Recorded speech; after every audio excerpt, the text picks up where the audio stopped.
السلام عليكم ورحمة الله وبركاته.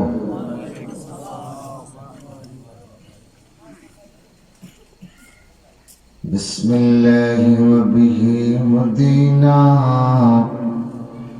لو عبدنا غيره شقينا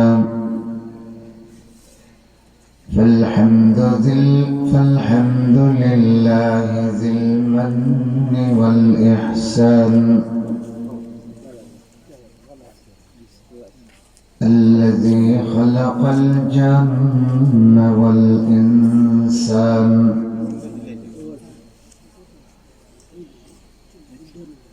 والصلاة والسلام على خير البرية سيد الأنبياء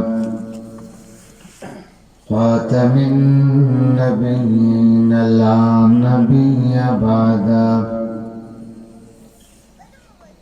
وصلى الله على آل محمد وصحبه أجمعين. أعوذ بالله من الشيطان الرجيم. بسم الله الرحمن الرحيم.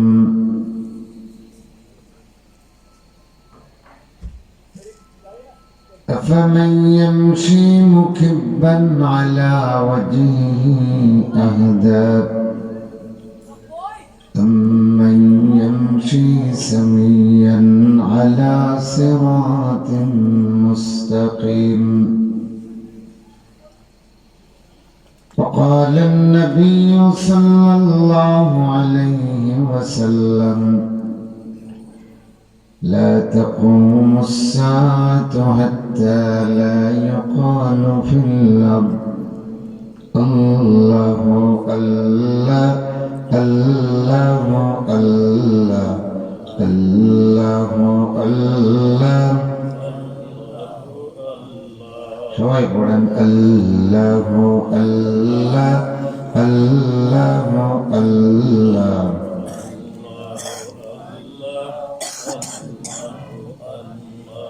হৃদয়ের জানালা খুলে এখন এসো আল্লাহর নামে তাসবিহ জপি মন আল্লাহর নামে তাসবিহ জপি মন আল্লাহ আল্লাহ আল্লাহ আল্লাহ।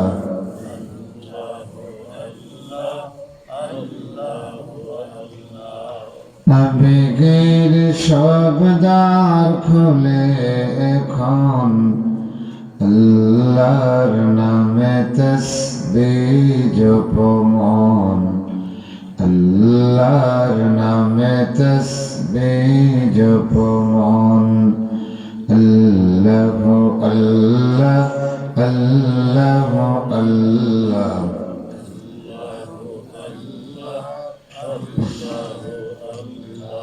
لا إله إلا الله محمد رسول الله।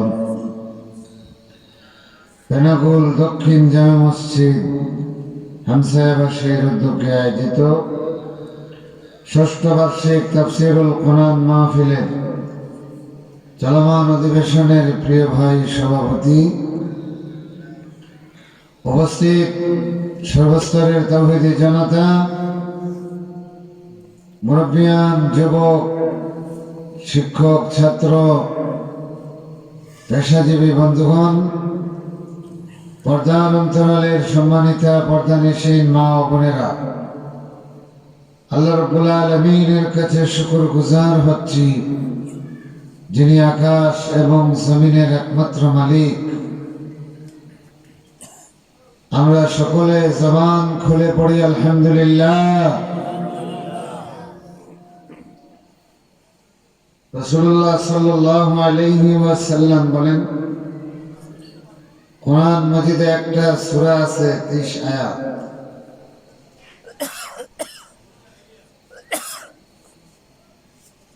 কোরআনুল মজিদে একটি সূরা আছে 30 আয়াত 30 আয়াতান। বান্দা যখন এটা তেলাওয়াত করে এটা তার জন্য নূর হয়ে যায়। সুবহানাল্লাহ। নূরটা কেমন? বান্দার কদম থেকে একেবারে সামায় দুনিয়া পর্যন্ত একটা আলো হয়ে যায়। আল্লাহু আকবার। আর সেটা হলো সূরাতুল মুলক। আমি এই সূরা থেকে ছোট্ট একটা আয়াতে কারিমা তেলাওয়াত করেছি। আল্লাহ চাহে তো এর আলোকে সংক্ষিপ্ত কিছু কথা বলবো ইনশাআল্লাহ। ওমা তৌফীকি ইল্লা বিল্লাহ আলাইহি তাওয়াক্কালতু ইলাইহি উনীব। আল্লাহ রাব্বুল আলামিন বান্দাদেরকে ওয়াজ করতে গিয়ে বুঝাইতে গিয়ে আল্লাহ পাক প্রশ্নবোধক ভাবে বলেন, আফামান ইয়ামশি মুকিব্বান আলা ওয়াজহি আহদা। আল্লাহ প্রশ্ন করেন যে ঠ্যাং উপরে আর মাথা নিচে দিয়ে চলে, চেহারা উল্টাইয়া চলে, সে কি অধিক প্রাপ্ত নাকি যে তার ঠ্যাঙ্গের উপর বর করে চলে?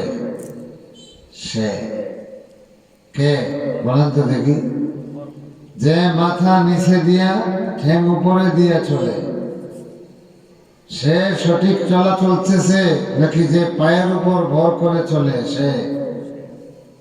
পায়ের উপর। আল্লাহ প্রশ্ন করতেছেন, فمن يمشي مكبا على وجهه أهدى أمن يمشي سويا على صراط مستقيم।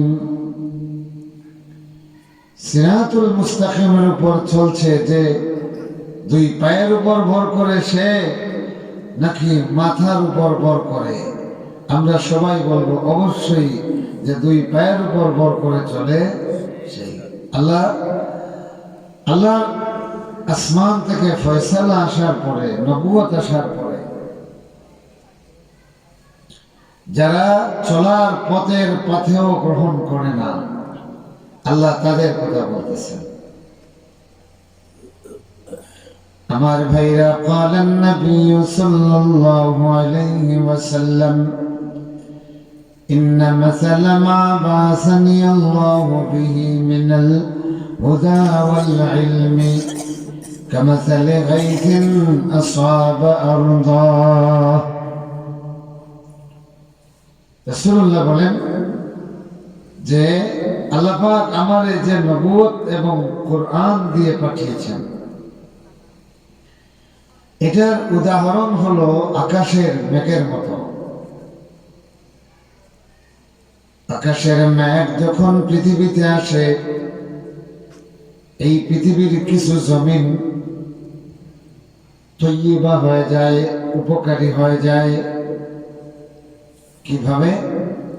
এই জমিন এই মেঘটাকে গ্রহণ করে,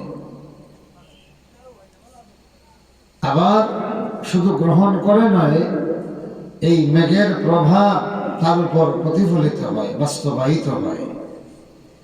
তার মধ্যে তৃণলতা জন্মে, ফল ফলাদি জন্মে। রাসূল বলেন এটা হলো আরদুন তৈয়বা।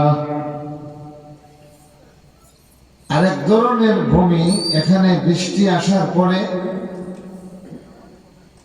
এটা পানিকে ছেড়ে দেয় না, পানিকে গ্রহণ করে, তবে অন্যজনে তার থেকে পানি নিয়ে উপকার গ্রহণ করে, তার নিজের কোনো উপকার হয় না। 3 নম্বর ভূমিটা আল্লাহর নবী বলেন কেমন ভূমি? আকাশ থেকে পানি পড়লো, ওই ভূমিটা পানি গ্রহণ করে না, এটা হলো কিয়ান।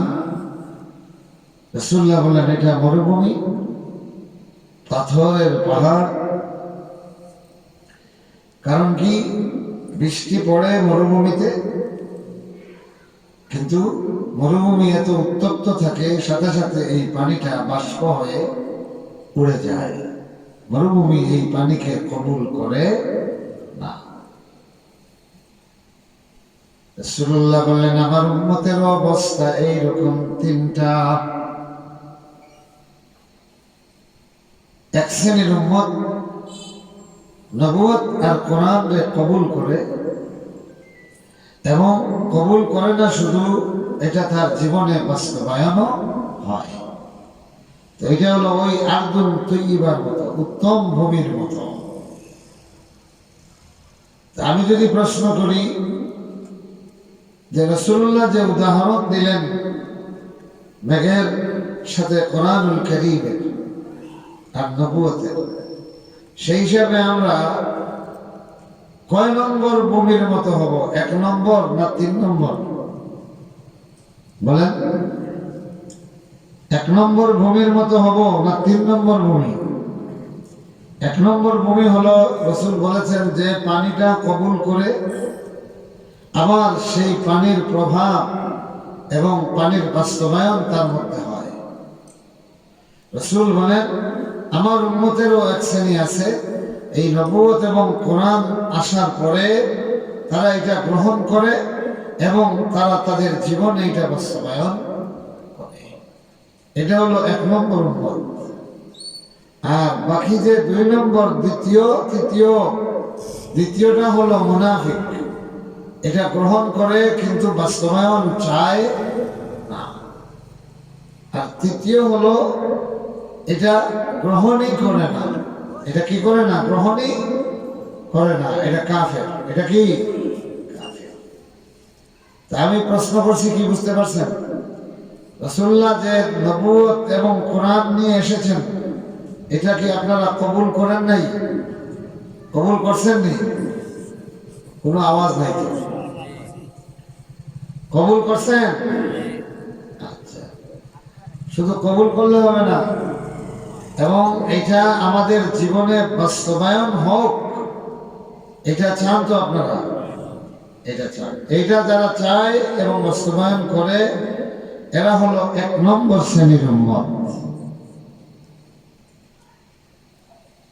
আল্লাহ রাব্বুল আলামিন এখন আসেন, যারে আল্লাহ পাক ঠ্যাং দিলেন চলার জন্য, সে যদি ঠ্যাং রেখে যায় না, ঠ্যাং দিয়া পা দিয়া চলাফেরা করলে কোথাও হুচট খেয়ে ভেঙে পাটা খোড়া হয়ে যাবে। এটা থাক, এটা উপরে দিয়া আর মাথা নিচে দিয়া চলে, আপনারা বলেন সে সঠিক পথে চলতে পারবে? পারবে না। আল্লাহ পাক এদের উদাহরণ দিচ্ছেন, যাদের জন্য আল্লাহ রাব্বুল আলামিন নবুয়ত দিলেন, যাদের জন্য আল্লাহ রাব্বুল আলামিন কিতাব দিলেন, আল্লাহর দেওয়া, আল্লাহর প্রেরিত নবীর পথ, আল্লাহর দেওয়া কিতাবের পথ রাখিয়া যারা নিজের পথে চলে, নিজের মন গড়া মতে চলে, আল্লাহ পাক তাদের কথা বলতেছেন, এরা যেন পা রাখিয়া মাথা নিচ দিয়া চলে। ও ভাইরা আমার, বন্ধুগুলি, কিয়ামতের ময়দানে আল্লাহর নবী বলেন পৃথিবীর মানুষ 3 ভাবে চলবে। 1 শ্রেণীর মানুষকে আল্লাহ বাহন দিবেন, বাহনের উপর থাকবে। আরেক শ্রেণীর মানুষ পায়ে হেঁটে চলবে, আর আরেক শ্রেণীর মানুষ আল্লাহ পাক, রাসূলুল্লাহ বলেন, মাথা নিচে থাকবে, পা উপরে থাকবে। এরা কারা? এই মানুষগুলি কারা? যারা দুনিয়াতে থাকতে আল্লাহর দেওয়া বিধান পাওয়ার পরে আল্লাহর বিধান মোতাবেক চলে নাই, যেহেতু সে পৃথিবীতে চলে নাই, সেই হেতু আল্লাহ পাক কিয়ামতের দিন তারে পায়ের উপর ভর করে চলতে দিবেন না, বরং সে মাথার উপর ভর করে চলবে। এবার বাইরা আমার, বলেন তো দেখি, কিয়ামতের ময়দানে যেই মানুষটারে আল্লাহ পাক মাথা নিচের থেকে দিয়ে চালাবেন, তার চেয়ে লাঞ্ছিত, অপমানিত আর কেউ হতে পারবেনি। পারবে? এখন বলেন দেখি, রসুল যে এত বড় সতর্কতা দিলেন, এটার কি বিকল্প কিছু আছে? কথা কোন আছে? এর বিকল্প কিচ্ছু নাই। আমার ভাইরা, এই জন্য আল্লাহ রাব্বুল আলামিন গোটা কোরআন দিয়ে বলেন, হুদাল লিন্নাস ওয়া বায়িনাতিন মিনাল হুদা ওয়াল ফুরকান। এই কোরআন হলো গোটা মানব জাতির জন্য হেদায়েত। শুধু হেদায়েত নয়, ওয়া বায়িনাত এবং নিদর্শন, সুস্পষ্ট নিদর্শন। সুবহানাল্লাহ।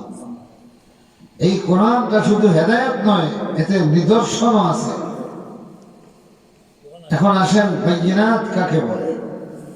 হেদায়েতের মানা হলো, হেদায়েতের দুইটা মানা। একটা হলো ইসাল ইলাল মাতলুব, আর দালালাতুল মুসিলা ইলাল মাতলুব।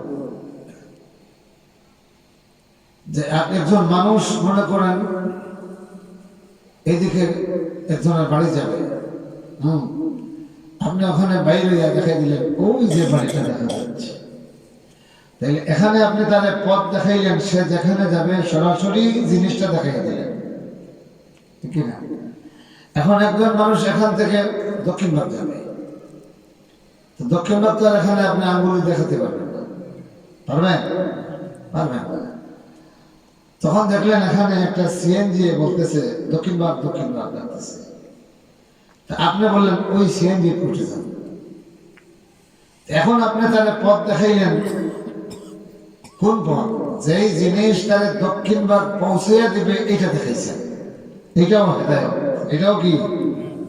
তাহলে হেদায়েতের দুই মানা হলো, একটা হলো সরাসরি টার্গেট দেখাইয়া দেওয়া, আর একটা হলো যেই জিনিস আপনাকে টার্গেটে পৌঁছাইয়া দিবে সেটা দেখাইয়া দেওয়া। কোরআনকে হেদায়েত বলা হয়েছে কেন? এই কোরআন তামাম পৃথিবীর মানুষরে জান্নাত জান্নাত কইয়া ডাকে। এই কোরআন তামাম পৃথিবীর মানুষকে জাহান্নাম থেকে বাঁচো, জাহান্নাম থেকে বাঁচো, কু আনফুসাকুম ওয়া আহলিকুম নারা। পৃথিবীর মানুষ, ওই ইমানদাররা নিজেরা বাঁচো, তোমাদের পরিবারকে বাঁচাও। এই কোরআন তামাম পৃথিবীর মানুষরে জান্নাতের দিকে ডাকে। সুবহানাল্লাহ। এই জন্য কোরআনকে হেদায়েত বলা হয়েছে। কোরআন যেই ধারণ করবে, এই কোরআন তার জান্নাতে লইয়া যাবে। সুবহানাল্লাহ। এখন আসেন, বায়িনাত কাকে বলে? বায়িনাত কাকে বলে? বায়িনাতুন মানে হলো সুস্পষ্টকারী, সব ধরনের জড়তা সন্দেহ দূর করে দেয় যেই জিনিস, এটাকে বলা হয় বায়িনাত। আবার বায়িনাত মানে হলো এমন আলামত, যেই আলামত দেখে একটা মানুষ তার সঠিক পথের নিশ্চয়তা পায়। বুঝতেছেন? মনে করেন ওই হপ্তা থেকে একজন মানুষ এই মসজিদে আসে, তা আপনি তাকে বলে দিলেন যে আপনি পিচ রাস্তা ধরে সামনে যাবেন, এরপরে উত্তর দিকে মোড়, ওখানে গিয়ে দেখবেন সোজা উত্তরে একটা রাস্তা, এরপরে পশ্চিম দিকে মোড় নিছে। আপনি উত্তরে না যাইয়া পশ্চিম দিকে যাবেন, তখন আপনি কি করবেন? ওই লোকটা কি করবে? ওদিকে আসবে আর দেখবে কোথায় আসিয়া দুই রাস্তা দুই দিকে গেছে। যখনই দেখবে উত্তর দিকে একটা গেছে, পশ্চিম দিকে, তখনই বুঝবে সে নিশ্চিত পথের মধ্যে আছে, ঠিক না? এরপরে মনে করেন বললো যে এইভাবে যেতে যেতে আপনি গিয়ে একটা তাল গাছ পাবেন। এখন সে তাল গাছ খুঁজতে থাকবে, ঠিক না, যে তাল গাছটা কোথায় আছে। তাল গাছ যখন পাবে তখন সে বুঝবে আলামত ঠিক আছে। আলামত কি? ওইটা হলো বায়িনাত। ওইটা কি? বাইয়িনা। এরপরে বলল, মনে করেন ওই তাল গাছ থেকে সোজা উত্তরে গিয়ে হাতের বামে দেখবেন ছোট্ট একটা মসজিদ। এখন সে সামনে আসবে আর হাতের বাম দিকে মসজিদ খুঁজবে, ঠিক না? তাইলে বাইয়িনাত পথ হলো এটা। আর ওই যে বলছে যে ওখানে গিয়ে একটা রোড এদিকে গেছে, একটা ওইদিকে, ওইটা হলো একটা বাইয়িনাত। আর তাল গাছের কথা বলেছে, এটা একটু কি বাইয়িনাত।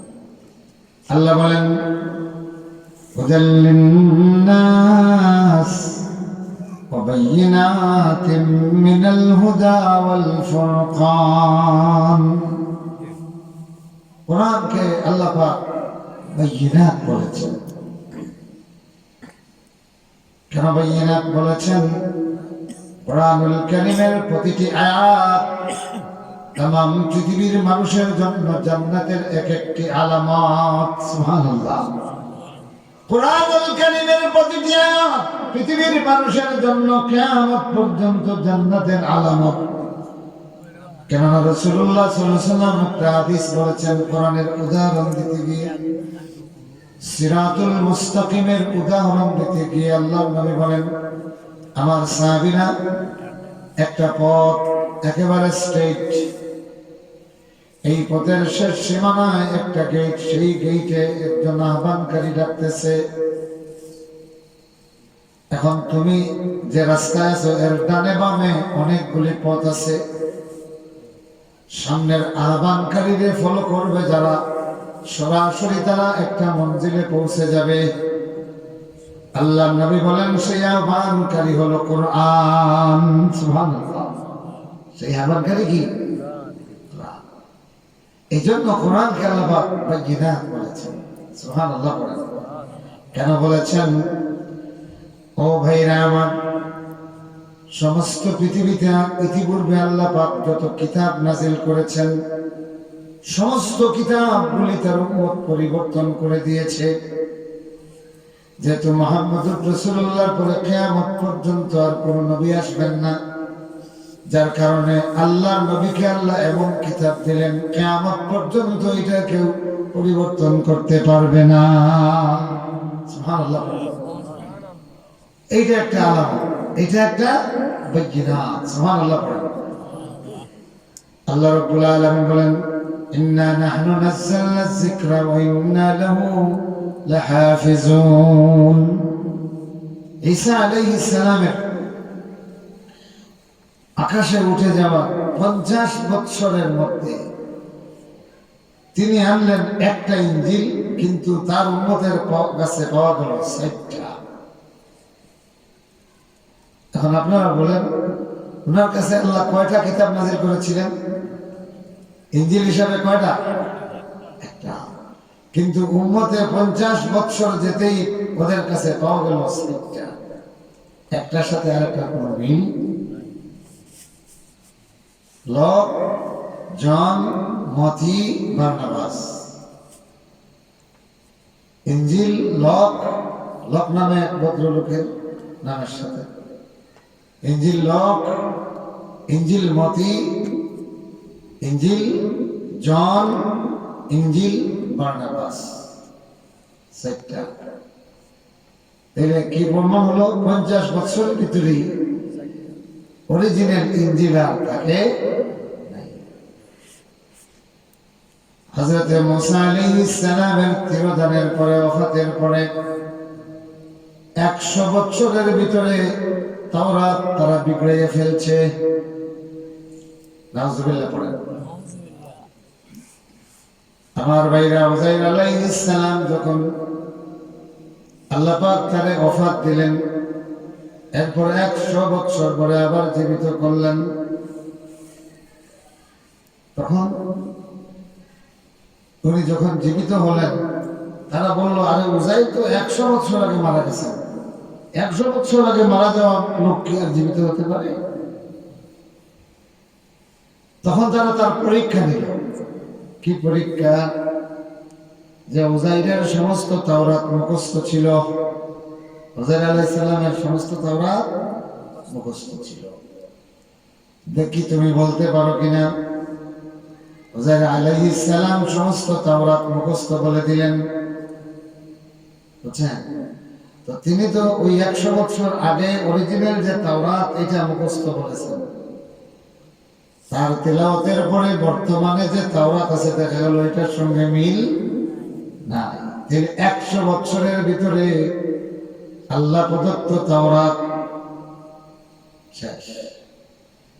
দুনিয়ার মানুষগুলি 1450 বছর হয়ে গেছে, আজ পর্যন্ত পৃথিবীর কোন ইতিহাসে, পৃথিবীর কোন প্রকাশনী, পৃথিবীর কোন দুষ্ট দুশ্মন বলেন কেউ প্রমাণ করতে পারে নাই 1450 বছর আগে যে কোরআন যেই রকম ছিল ঠিক হুবহু এইরকম নাই।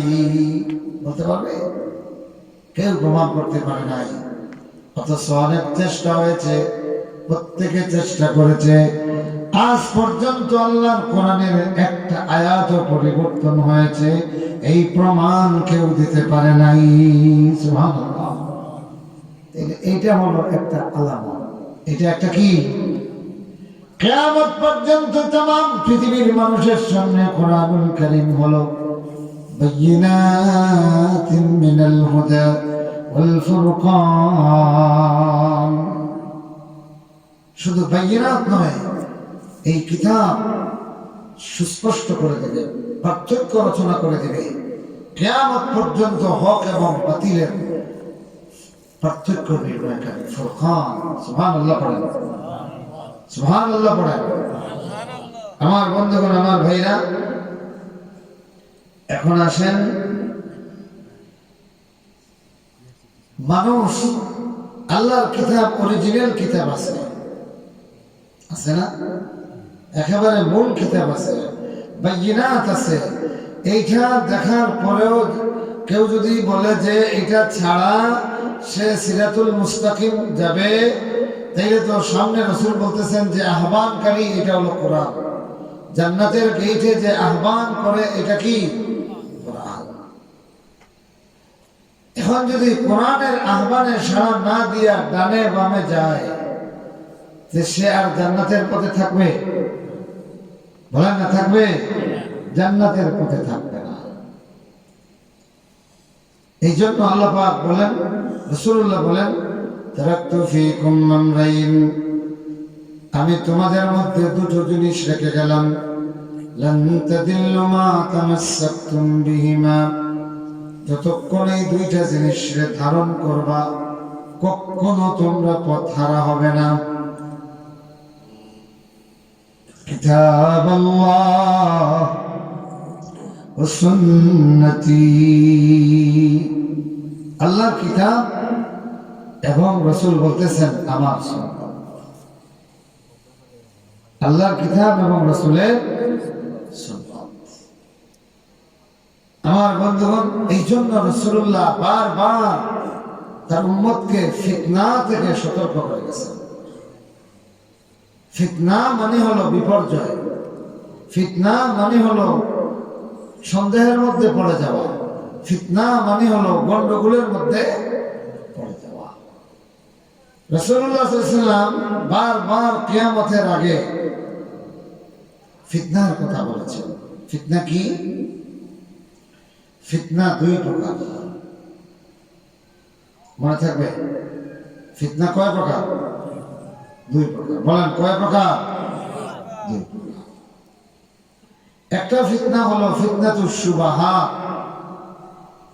ফিতনাতুশ শুবাহাত,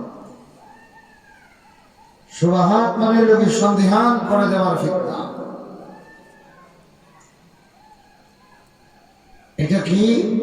এটা হলো ওই সমস্ত কাজ, তাকদীমুর রাই আলা শারঈ, যেই জিনিস, যেই কথা, যেই মতবাদ শরীয়তের উপর মন গড়া মতবাদকে প্রাধান্য দেয়, এটা হলো ফিতনাতুশ শুবাহাত।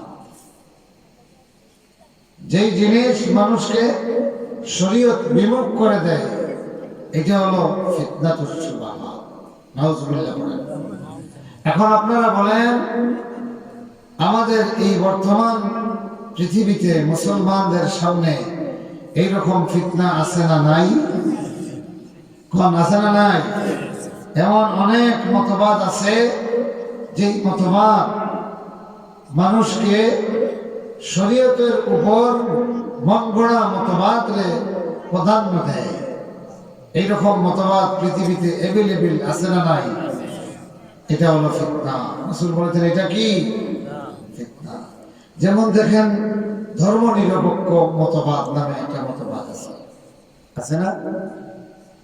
ধর্ম নিরপেক্ষ মতবাদ আমাদের দেশেও একটা দল ছিল 15.5 বছর ক্ষমতায়, ওনারাও এই আদর্শে বিশ্বাসী ছিলেন, ধর্ম নিরপেক্ষ মতবাদের আদর্শে বিশ্বাসী ছিলেন।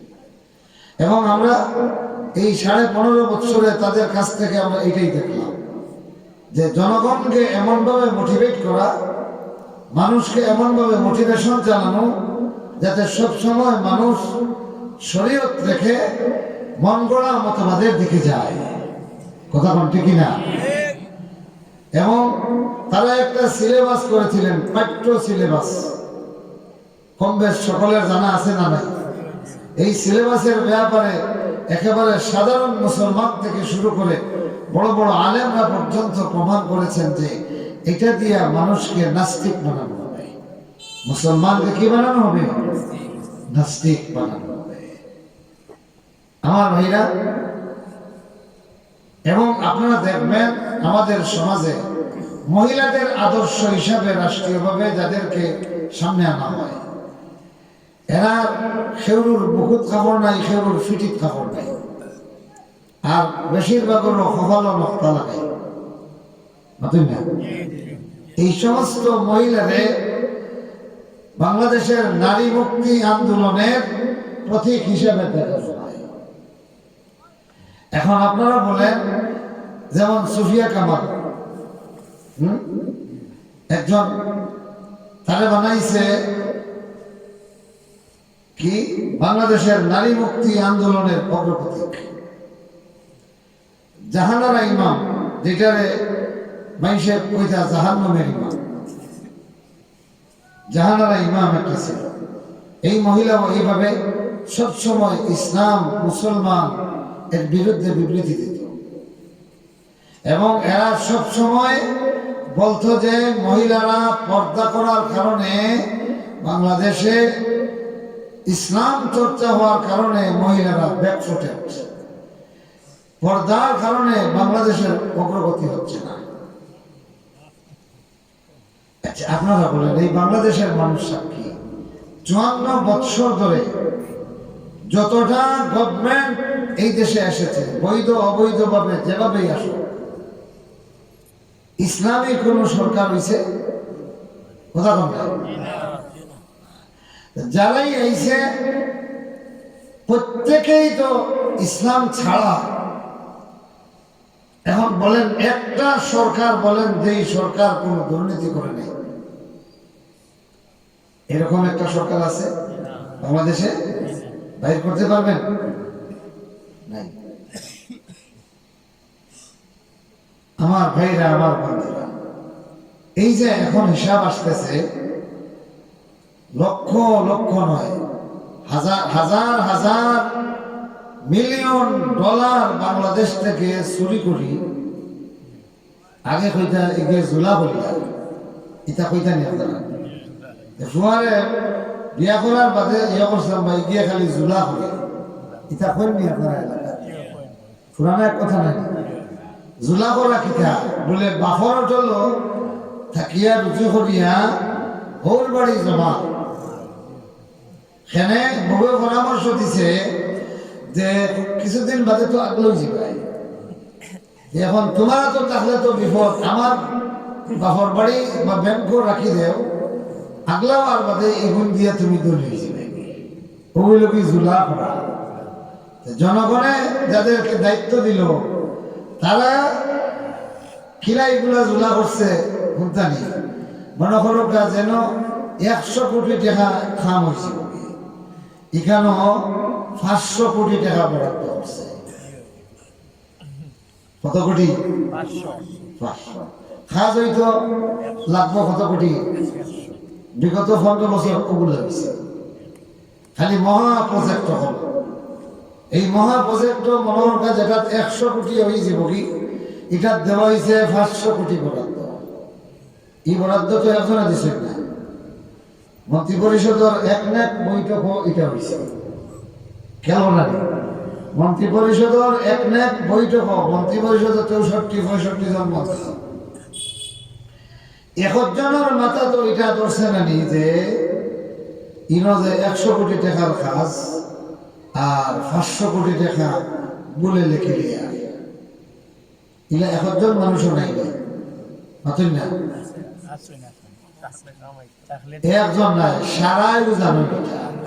মূল বিষয়টা কিটা, এই মন্ত্রী যারা বানাইছেন মন্ত্রী কবিতা ও শিখাইনি মাতুন না, মন্ত্রী খেয়ে একে বোঝান না যে ঈদের 100 কোটির জায়গা 500 কোটি খেলে বরাদ্দ হয়েছে, সারা কেউ অমত করছেন নি, কেউ অমত করছেন না এখানে যে ইনার সবর চান্দা আছে 100 কোটি টাকার খাম হইব, আর ও তো খাম দেখাইলাম বাউচার 100 কোটি টাকার, আর 400 কোটি টাকা আমরা বাদ করা যার যার অবস্থান অনুযায়ী। এখন আপনারা বুঝছেন নিজে বড় বড় ছবিগুলা কিলা হয়, বুঝছেন নি আপনারা? এইভাবে এই যে টাকাটা দিলা চুরি করি এক বরাদ্দ দেখাইয়া, টাকাটা তো আমাদের না, এই দেশের জনগণের টাকা না, জনগণের টাকা।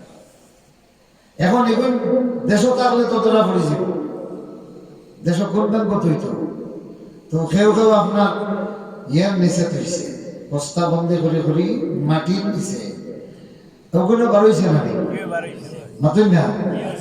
আচ্ছা, এক বেটা বিচারপতি ও খানাইঘাটের দনাত গিয়া দরা খাইছে বা বাকি তো করি আনা বিচায় আনা বাস গুটে বাকি তো লাগে না, বিচারপতি মানিক অন্য দরা খাইছে তো,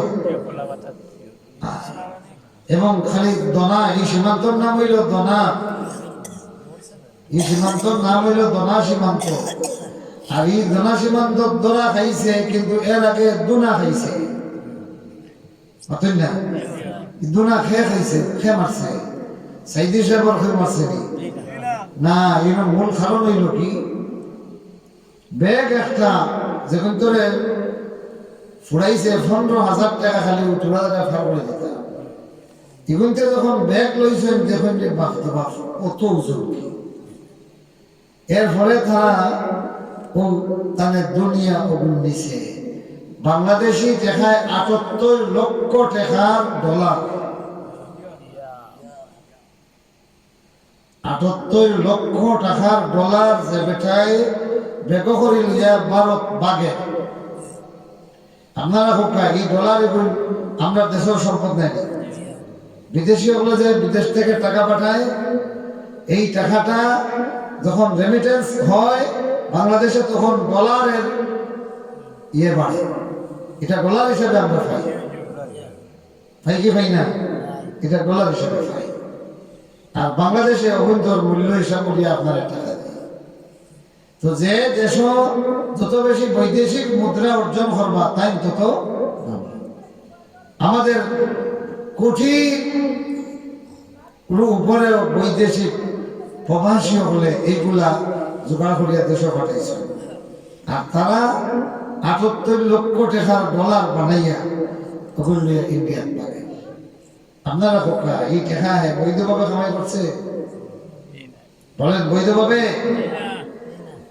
একজন বিচারপতির যে বেতন আছে আপনি হিসাব করে দেখেন, বেতন হিসাব করলে এইভাবে একসঙ্গে 78 লক্ষ টাকা, এটা তার ফুলফিল। এর মধ্যে আরো বউর গেছে, ফুয়ার গেছে, ফুড়ির গেছে, আরো কত আছে, এটা তো আমরা হইতে পারতাম না। আমার ভাইরা শোনেন, ভালো করে শোনেন, ওই সমস্ত মহিলাদেরকে নারী মুক্তি দেখায় যেই মহিলার সামনে কাপড় নাই, পিছনে কাপড় নাই, কপালে নক্তা, সবসময় ইসলামের বিরুদ্ধে কথা বলে, এইগুলারে নারী মুক্তি আন্দোলনের মডেল দেখায়। আপনারা খোকা সুফিয়া কামালের পদ্মনিয়া বেটিন তোর মুক্তি হইব না মোর কি লাগবো? তসলিমা নাসরিনের পথ ধরিয়া মহিলারা মুক্ত হবে, না একটা পশুর সমাজ হবে? বুঝলেন না? কেন তসলিমা নাসরিনে যেভাবে চুল কাটে, যেভাবে আপনার সুরত ধরে ইগুরে বেটি মানুষ, কিন্তু হিজড়া লাখান দেখা যায় কিনা? হিজড়া হিজড়া ছিলেননি না বেটা না বেটি, বেটির সুরতে আঠন যে এটারে আমরা আঞ্চলিক ভাষায় কিতাব হয়, হ্যাঁ আঞ্চলিক ভাষায় কিতাব হয় গুরমা হয়, হিজড়া হয় গুরমা হয় নাই। তাইলে এখন আপনারা বলেন, এরা যে নারী মুক্তির কথা হয়, এটা মুক্তি না ফিতনা? কারণ এরা যেটা যেভাবে মুক্তি দেখায়, নারী ওগুলো বুঝাইতে চায় যে শরীয়ত ছাড়িয়া তারার মারেফতটা ধরা লাগে, বুঝলেন না? তো ফিতনা কয় প্রকার বলেছিলাম, বলেন না কয় প্রকার?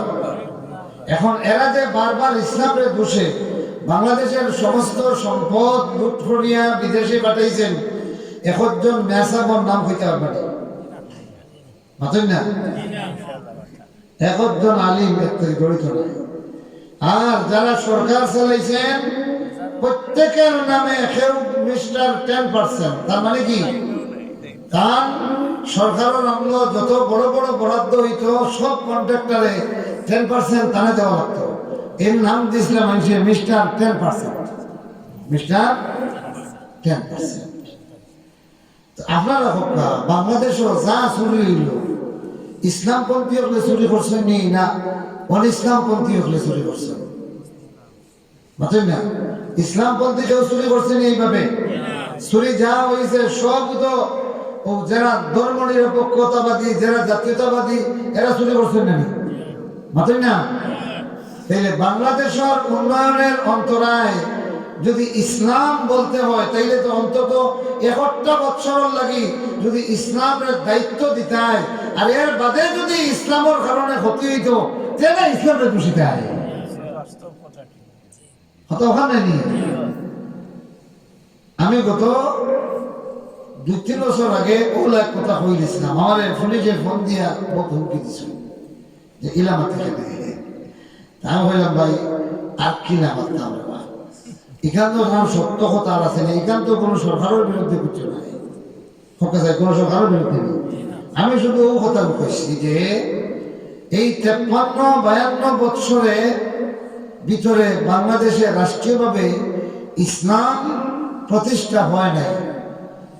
যদি একবার ইসলাম প্রতিষ্ঠা করতেন, আর এর ফলে অর্থনৈতিক ক্ষতি হইত, সামাজিক ক্ষতি হইত, সাংস্কৃতিক ক্ষতি হইত, তাইলে না আপনি ইসলাম রে দুষ্টা। এখানে আমি অন্য কারোর কথা কইছি, ও ইখান হইলাম কেন, এখানেও গাদ ধরেছে। তার মানে এরা না কোরআন মানে না যুক্তি মানে, কথা কোনটি কিনা?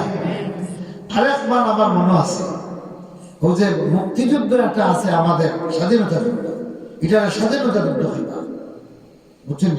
এটা আমাদের স্বাধীনতা যুদ্ধ। এই স্বাধীনতা যুদ্ধ সংক্রান্ত তারা দেখায় খালি মুক্তিযুদ্ধ হইয়া হইয়া দেখায়, যে কোনো ইসলামী মুভমেন্ট দেখো এগুলো মুক্তিযুদ্ধের চেতনার বিপরীত, বুঝছেন না? বুঝছেন না আপনারা?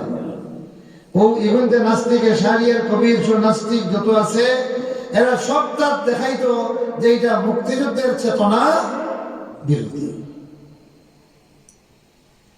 আমি একদিন শ্রীপুর তফসির আলোচনা করলাম, এটা মনে হয় 17 অথবা 18 সাল প্রসঙ্গ করে ও কথাটা কইলাম যে মুক্তিযুদ্ধের চেতনা খালি দেখানি হয় যে ইসলামের উল্টাটা, বুঝলেন না? তখন আমি কইলাম যে শেখ মুজিবুর রহমানে যে একটা ভাষণ দিছিল 7 মার্চ, এই ভাষণের শেষ শব্দটা কেটে আছে, আমরা জানা আছে না? তখন সবে কইছেন শেষ শব্দ আছে ইনশাআল্লাহ। শেষ শব্দ কিটা? বেটার ভাষণ কিন্তু খুব গরম আছে, বুঝলেন না? এটা স্বীকার করতে হবে। আমি বললাম যে যেই ভাষণের কারণে সারা বাংলাদেশের মানুষ স্বাধীনতার যুদ্ধ লাগে প্রস্তুত হইল, এই ভাষণটাও তো স্বাধীনতা বিরোধী দেখি। এখানে তুমি দেখো ইসলাম কোরআন এটা স্বাধীনতা বিরোধী, তার হেসর বক্তব্যের শেষ কথাটা আছে ইনশাআল্লাহ। ইনশাআল্লাহ এটা কোরআন শরীফের একটা আয়াত। এটা কিসের আয়াত? এখন ও বুঝাইলাম যে তুমি তাই সারিয়ার কবিরা তুমি তাই যারা হও যে স্বাধীনতার চেতনা, ইসলাম স্বাধীনতার চেতনা বিরোধী, তাইলে এখন তো তুমি তাই শেখ মুজিবর বক্তব্য গোটাকে ইনশাআল্লাহ বাদ দিতে না। আর যদি ইনশাআল্লাহ থাকে তাইলে তো স্বাধীনতার চেতনার মধ্যে ইসলামের বাদ দিতে খালি ইনশাআল্লাহ আছে, আর ইনশাআল্লাহ তো ডাইরেক্ট কোরআন, ডাইরেক্ট কি ও আমি খুঁজলাম যে ফারবাইনি বক্তব্য বদলাইতে হয়। বক্তব্য বদলাইতে হইলে একটা কাম করতে হইব, শেখ মুজিব সাহেব আবার জীবিত করতে হইব। এখন ওলা হয়েছে যে ধরেন আপনারা জীবিত করলিলা করিয়া কইলা যে আপনার ইনশাআল্লাহ টাকার কারণে মূল্যায়নের লোকে আমরা পারিয়ান না, আমরা ইনশাআল্লাহ দিয়ে তারা আমরা টেকাই দিছে, আমরা প্রমাণ করতাম পারিয়ান না যে মুক্তিযুদ্ধের মধ্যে স্বাধীনতার চেতনার মধ্যে ইসলাম নাই, এটা প্রমাণ করতাম পারিয়ান না, ইনশাআল্লাহ দিয়ে ভিত্তি আটকাই দিছে। আপনি অবতা বাদ দিলাম। তখন আমি কইছিলাম যে শেখ মুজিবরে যদি ইলা চিন্তা করা যায় আর এখান প্রস্তাব দেওয়া হয়, তাইলে তাই তখন কইবা যে আগে তো পাকিস্তানীগুলোর বিরুদ্ধে আমি যুদ্ধ ঘোষণা করছিলাম, আর এখন তোমরা লাগান নাস্তিকগুলোর বিরুদ্ধে যুদ্ধ। খেলা তাই খবরও গিয়া বুঝরা ইনশাআল্লাহর কত দাম। খবর থাকে যে উঠিয়াইবা এই ইনশাআল্লাহর বাদ দিতে পারবানি মাতই না।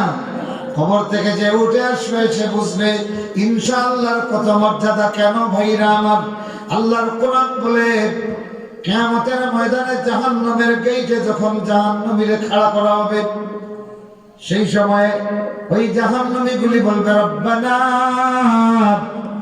আখিরনা ইলা আজালিন করিব নুজিব দাওয়াতাকা ওয়া নাত্তাবি'র রাসূল। আল্লাহু আকবার বলেন।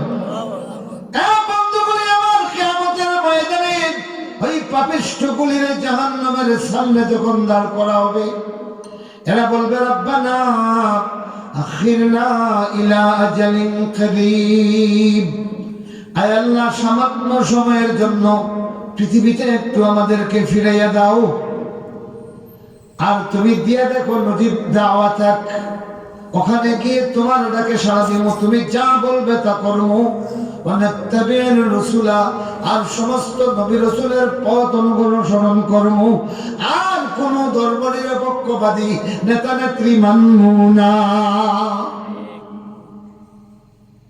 কোরআনের আয়াত।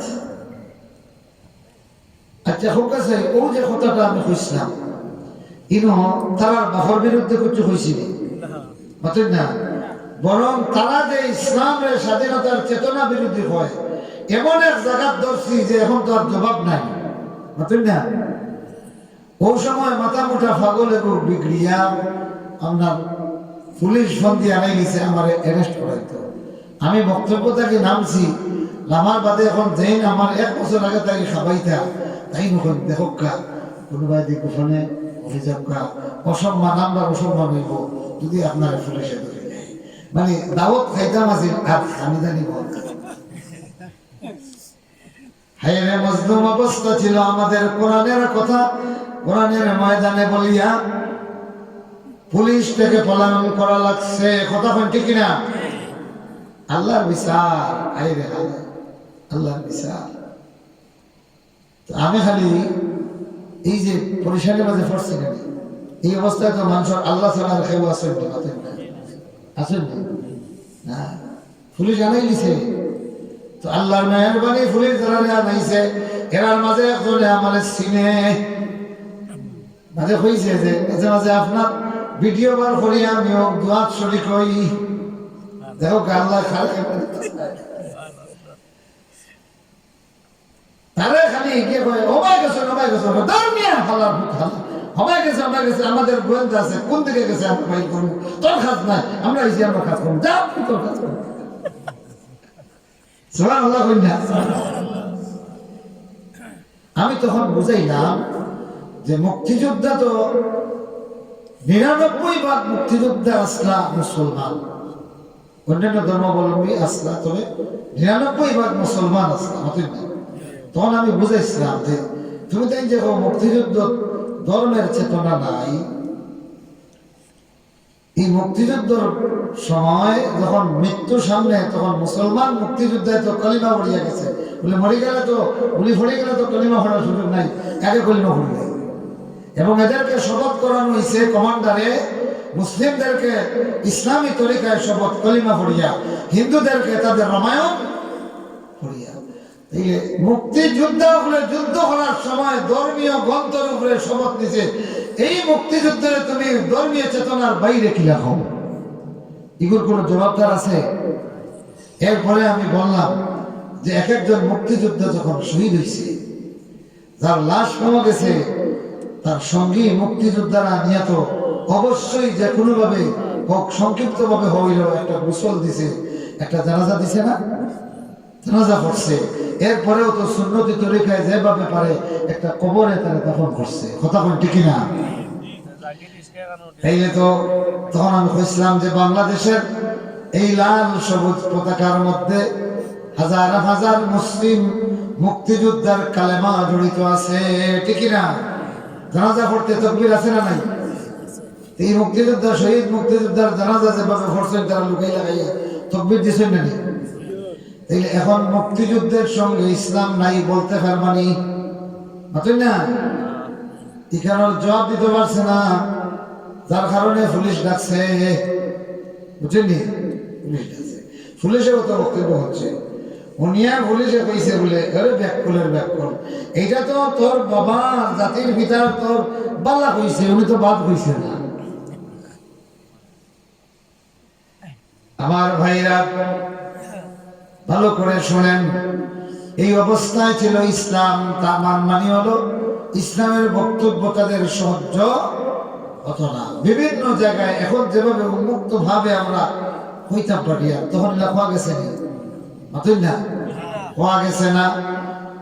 এরপরেও আমরা ছাড়ছি না, যেভাবে হোক হইছি, মাতুন না, দোয়ার মাধ্যমে হইছি, তকবীরের মাধ্যমে হইছি। ও ভাইরা আমার শোনেন, ভালো করে শোনেন, এইগুলি দিয়া মানুষের ইসলাম মোকাবেলা করা যায় না, যায়নি, মাতিন না। বিগত 15 বছর আমরা কিতা দেখলাম, সব সময় চাইতো শরীয়তে তলে রাখিয়া তার মত ওখান উফলে, ওখান নাইনি। তাহলে এখন হোকা বিগত 15.5 বছর এই জাতির ভাগ্যে হেদায়ত আসিল না ফিতনা আসিল? ধর্ম নিরপেক্ষতা দিয়া 15.5 বছরে হাজার হাজার কোটি ডলার বিদেশে পাচার করছে। এইটাই আমরা লাগি রহমত না গজব? মাতই না, রহমত না গজব? ফলে অবশ্য আল্লাহর জানি না, সপ্তাহের ভিতরে এমন দুনা খাইছে ও তার মাংস বলো লেখা নষ্ট হয়েছে, আর বাদে মাংস হুজুরের লোকে যে বেয়াদবি করছে, আমি মনে মনে করি জোরে বক মরছে আর ফিরত। তবে আমার মনে আছে গাড়ি বইয়া বইয়া শুধু আকাশের দিকে তাকাইয়া চোখের পানি ছাড়িয়ে বলেছিলাম, আল্লাহ তুমি ছাড়া আমাদের ইজ্জত বাঁচানেওয়ালা, জান বাঁচানেওয়ালা এই জমিনে আর দ্বিতীয় কেউ নাই। আমার মনে আছে, আর 2 চোখ দিয়া 2 ফোঁটা পানি পড়েছিল। এ ভাইরা আমার, জুলুম তাকিয়া সতর্ক থাকিও, জালিমের কারণে কাউকে জুলুম করলে তার চোখ দিয়া যখন পানি পড়ে যায়, এই 2 ফোঁটা পানিরে আল্লাহ তোমার বিরুদ্ধে আগুন বানাইয়া দেয়, আগুন বানাইয়া দেয়।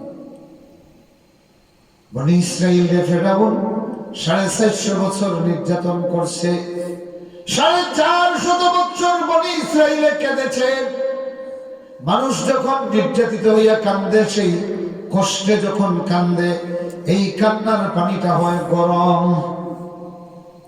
আর আনন্দে যখন চোখ দিয়ে পানি আসে এটা হয় ঠান্ডা। তো বনি ইসরাইলে কান্দিছে মাইর খাইয়া না সুখ খাইয়া?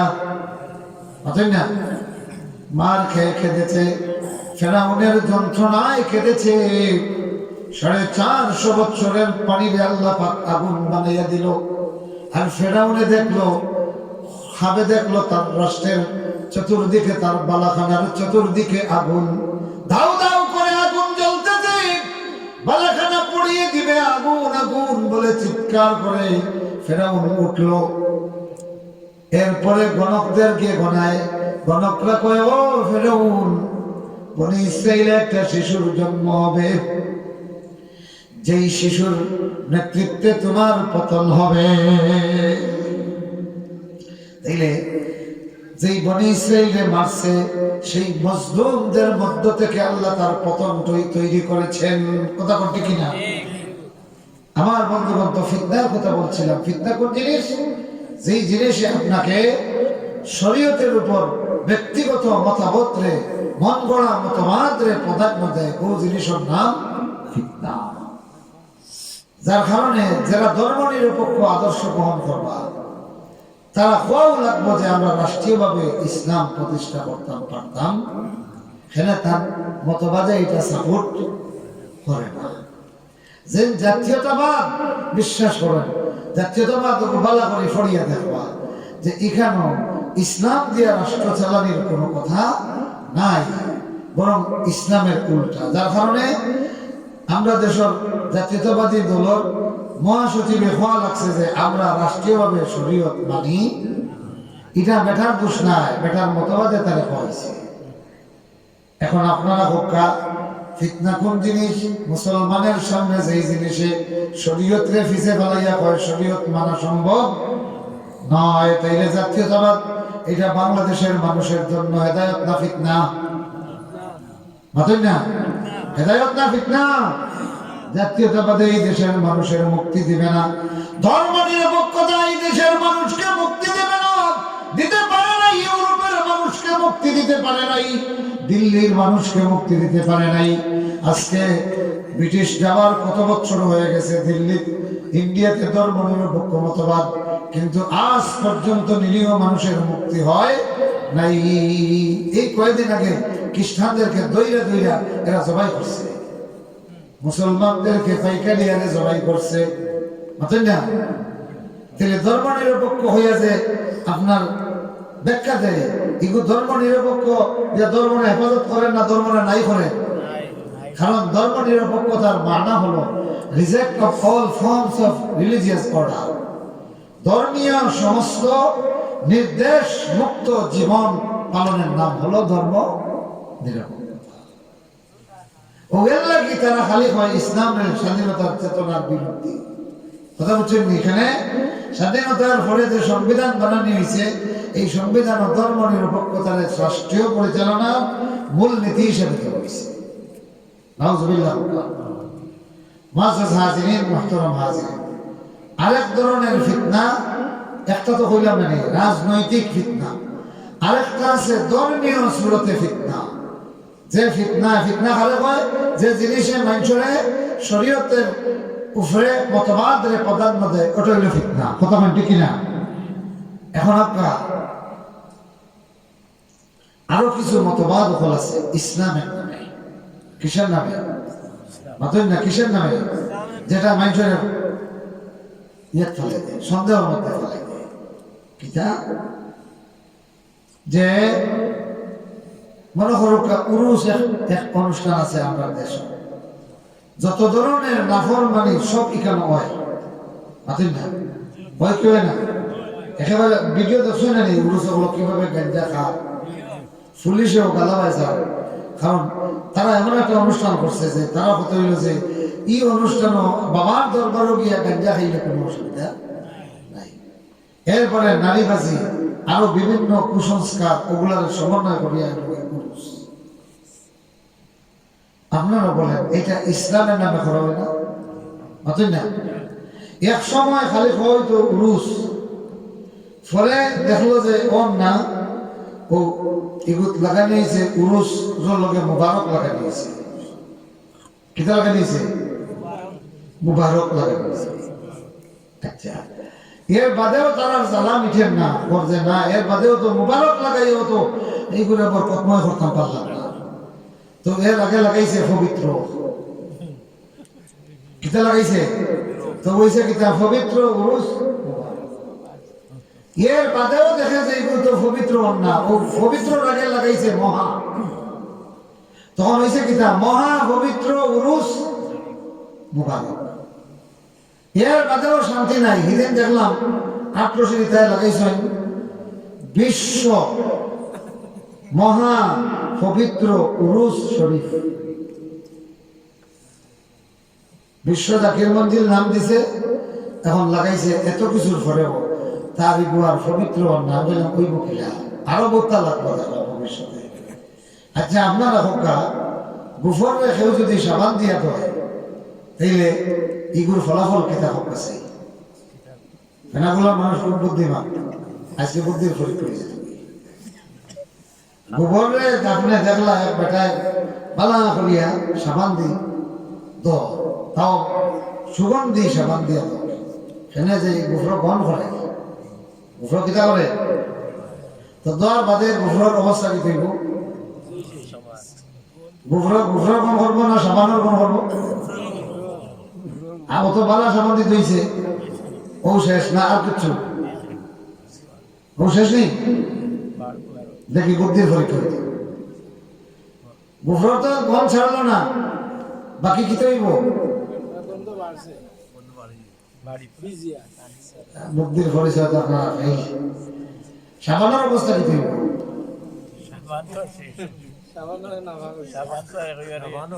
সাবানও কিতার কোন করবো? ও ভালো লাগতো যে গেলাম বলে যে সাবান ধরিছিল গুফর সুগন্ধি লাগাইতো করিয়া গুফরের কোন জায়গাত থাকবো, বরং যে সাবান দিয়ে বসাইছে ও স্বপ্ন। তাইলে উরুস যে নাফাকি করা হয় ইগুত ফাঁক শব্দ লাগাইলে ই ফাঁক শব্দ ইগু আর ফাঁক রইব নি মাতেন না। ই সাবান ইগু আর সাবান রইব নি, ইগু দিয়ে সেবার গোসল করবো নি বলে তো ইগু দিয়ে গুফর দিয়েছে মাতেন না। এই জাহালতি ও ভাইরা আমার এখন আসেন এই উরুসের মাধ্যমে তারা যেটা করে এটা হেদায়েত না ফিতনা? ফিতনা। কেমন ফিতনা? বলে মন গড়া জিনিস রে শরীয়তের উপরে পদার্থ দেয় বুঝছি তো। আরেকটা ফিতনা আছে দেখো একগুলো আসেন যে এখন যে আমরা মারিফতের ফি আমরা শরীয়ত লাগে না আসেন না মারিফত লাগে, হ্যাঁ মারিফতের ফি তার শরীয়ত লাগে না। তো শরীয়ত লাগতো কিনা? এখন মারিফতের ফি রইয়া শরীয়ত ছাড়ি দিছে আপনি হোকা এটা হেদায়েত না ফিতনা? কেনে বলে তার লোক ধরলে আপনার শরীয়ত ছাড়া লাগলো। দুই নম্বর হইল কি হে শরীয়ত পালন করতো কি লেখান মারিফত দরিয়া অরিজিনাল মারিফত নাই, মারিফত নাই মারিফত ধরছে মানে তার ভাষায় মারিফত, এ তো শরীয়ত মারিফত কিচ্ছু বুঝে না, জাহিলরা এটা কয় না। এখন হ্যাঁ যে মারিফত ধরছে এই মারিফত আপনার ষোলো খাঞ্চি লাগাইবার, ব্যালেট লাগাইবার, চিরুনি লাগাইবার, শ্যাম্পু লাগাইবার, আশ্রিবার কোনো বিধান নাই। যার কারণে একবার দেখছিলাম সিলেটে গিয়ে মুছে আর দাঁড়িয়ে চট লাগতেছে বুঝে গিয়ে এখন খাইতো গিলা ওখান খাইতে করি দেখি আঙ্গুল তো এটা দিয়ে অমনে ও কইলাম যে খাইতে করি জ্বর ছিড়লে বাঁচতে করি গু জ্বর ছিড়স না কেন? এটা আপনারা বুঝতে নাই, আমরা এটা বুঝতাম নাই। তো জ্বর ছুটার কোলাহন ঠেলাইয়া হরাইয়া হরিয়া তার মানে আপনি হোকা অজুর মধ্যে দাড়ি খিলাল করা ওয়াজিব হয় যদি গণ হয়, দাড়ি গণ যদি হয় লম্বা হয় তাইলে কষা যদি হয় তাইলে এগুলো খিলাল করা ওয়াজিব। এখন এগুর যে দাড়ির অবস্থা হে যদি সারা জিন্দগি অজু করে তার খিলাল হইব নি? এবার আঙ্গুল হামার নেই, চুলার গুড়ি থানি যাননি, অজু হয়েছে নি? মাত্র না অজু হয়েছে তো তোর শরীয়ত আজ কিলা শরীয়ত অজু তো হইল শরীয়ত, অজু কি? এরপরে যদি বিয়ার্থী হয় আপনারা হোক সারা জিন্দগি গোসল হলে তার গোসলই করি কেন গোসলের ফরজ কয়টি? মাতিরা না বাড়িয়া লাগেবার সরব কটা? তিনটা। এক নম্বরটা কিটা? কুলি করা। 2 নম্বর নাকো পানি দেওয়া। 3 নম্বর সমস্ত শরীর ধুতে ওখানে দরকার।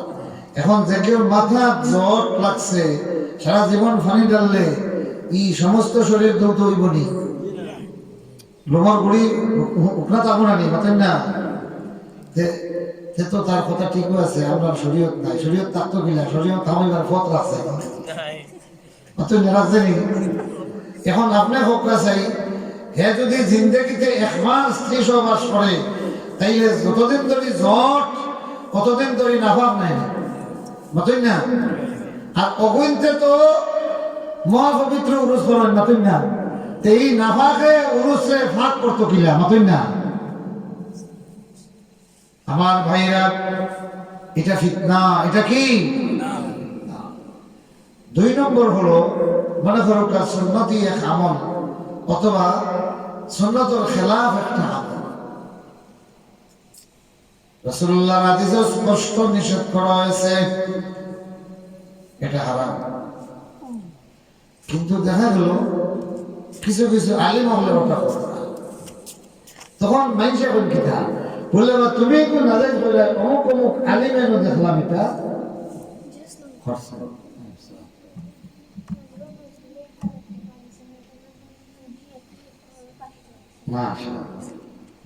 আল্লাহ নজরুল ইসলামে 1000 টাকা, রুজি বেগমে 500 টাকা নগদ। আল্লাহ তোমার এই বান্দার বান্দির এই দান রে হাতে নিয়ে নগদ তোমার দরবারে হাত পাতিলাম। আল্লাহ তোমার বান্দার বান্দির দিকে তোমার বরকতের হাত বাড়ায় দাও। হোক আমিন। জোরে হন আমিন। ওগুলা মা বই না হল যারা ফাটাই দেয় আল্লাহ দিলে আমি নগদ আতো লইয়া আপনার আল্লাহকে আল্লাহর দরবার হইব ইনশাআল্লাহ। শেষ হয়ে যাব বয়ানের বেশ প্রভাব।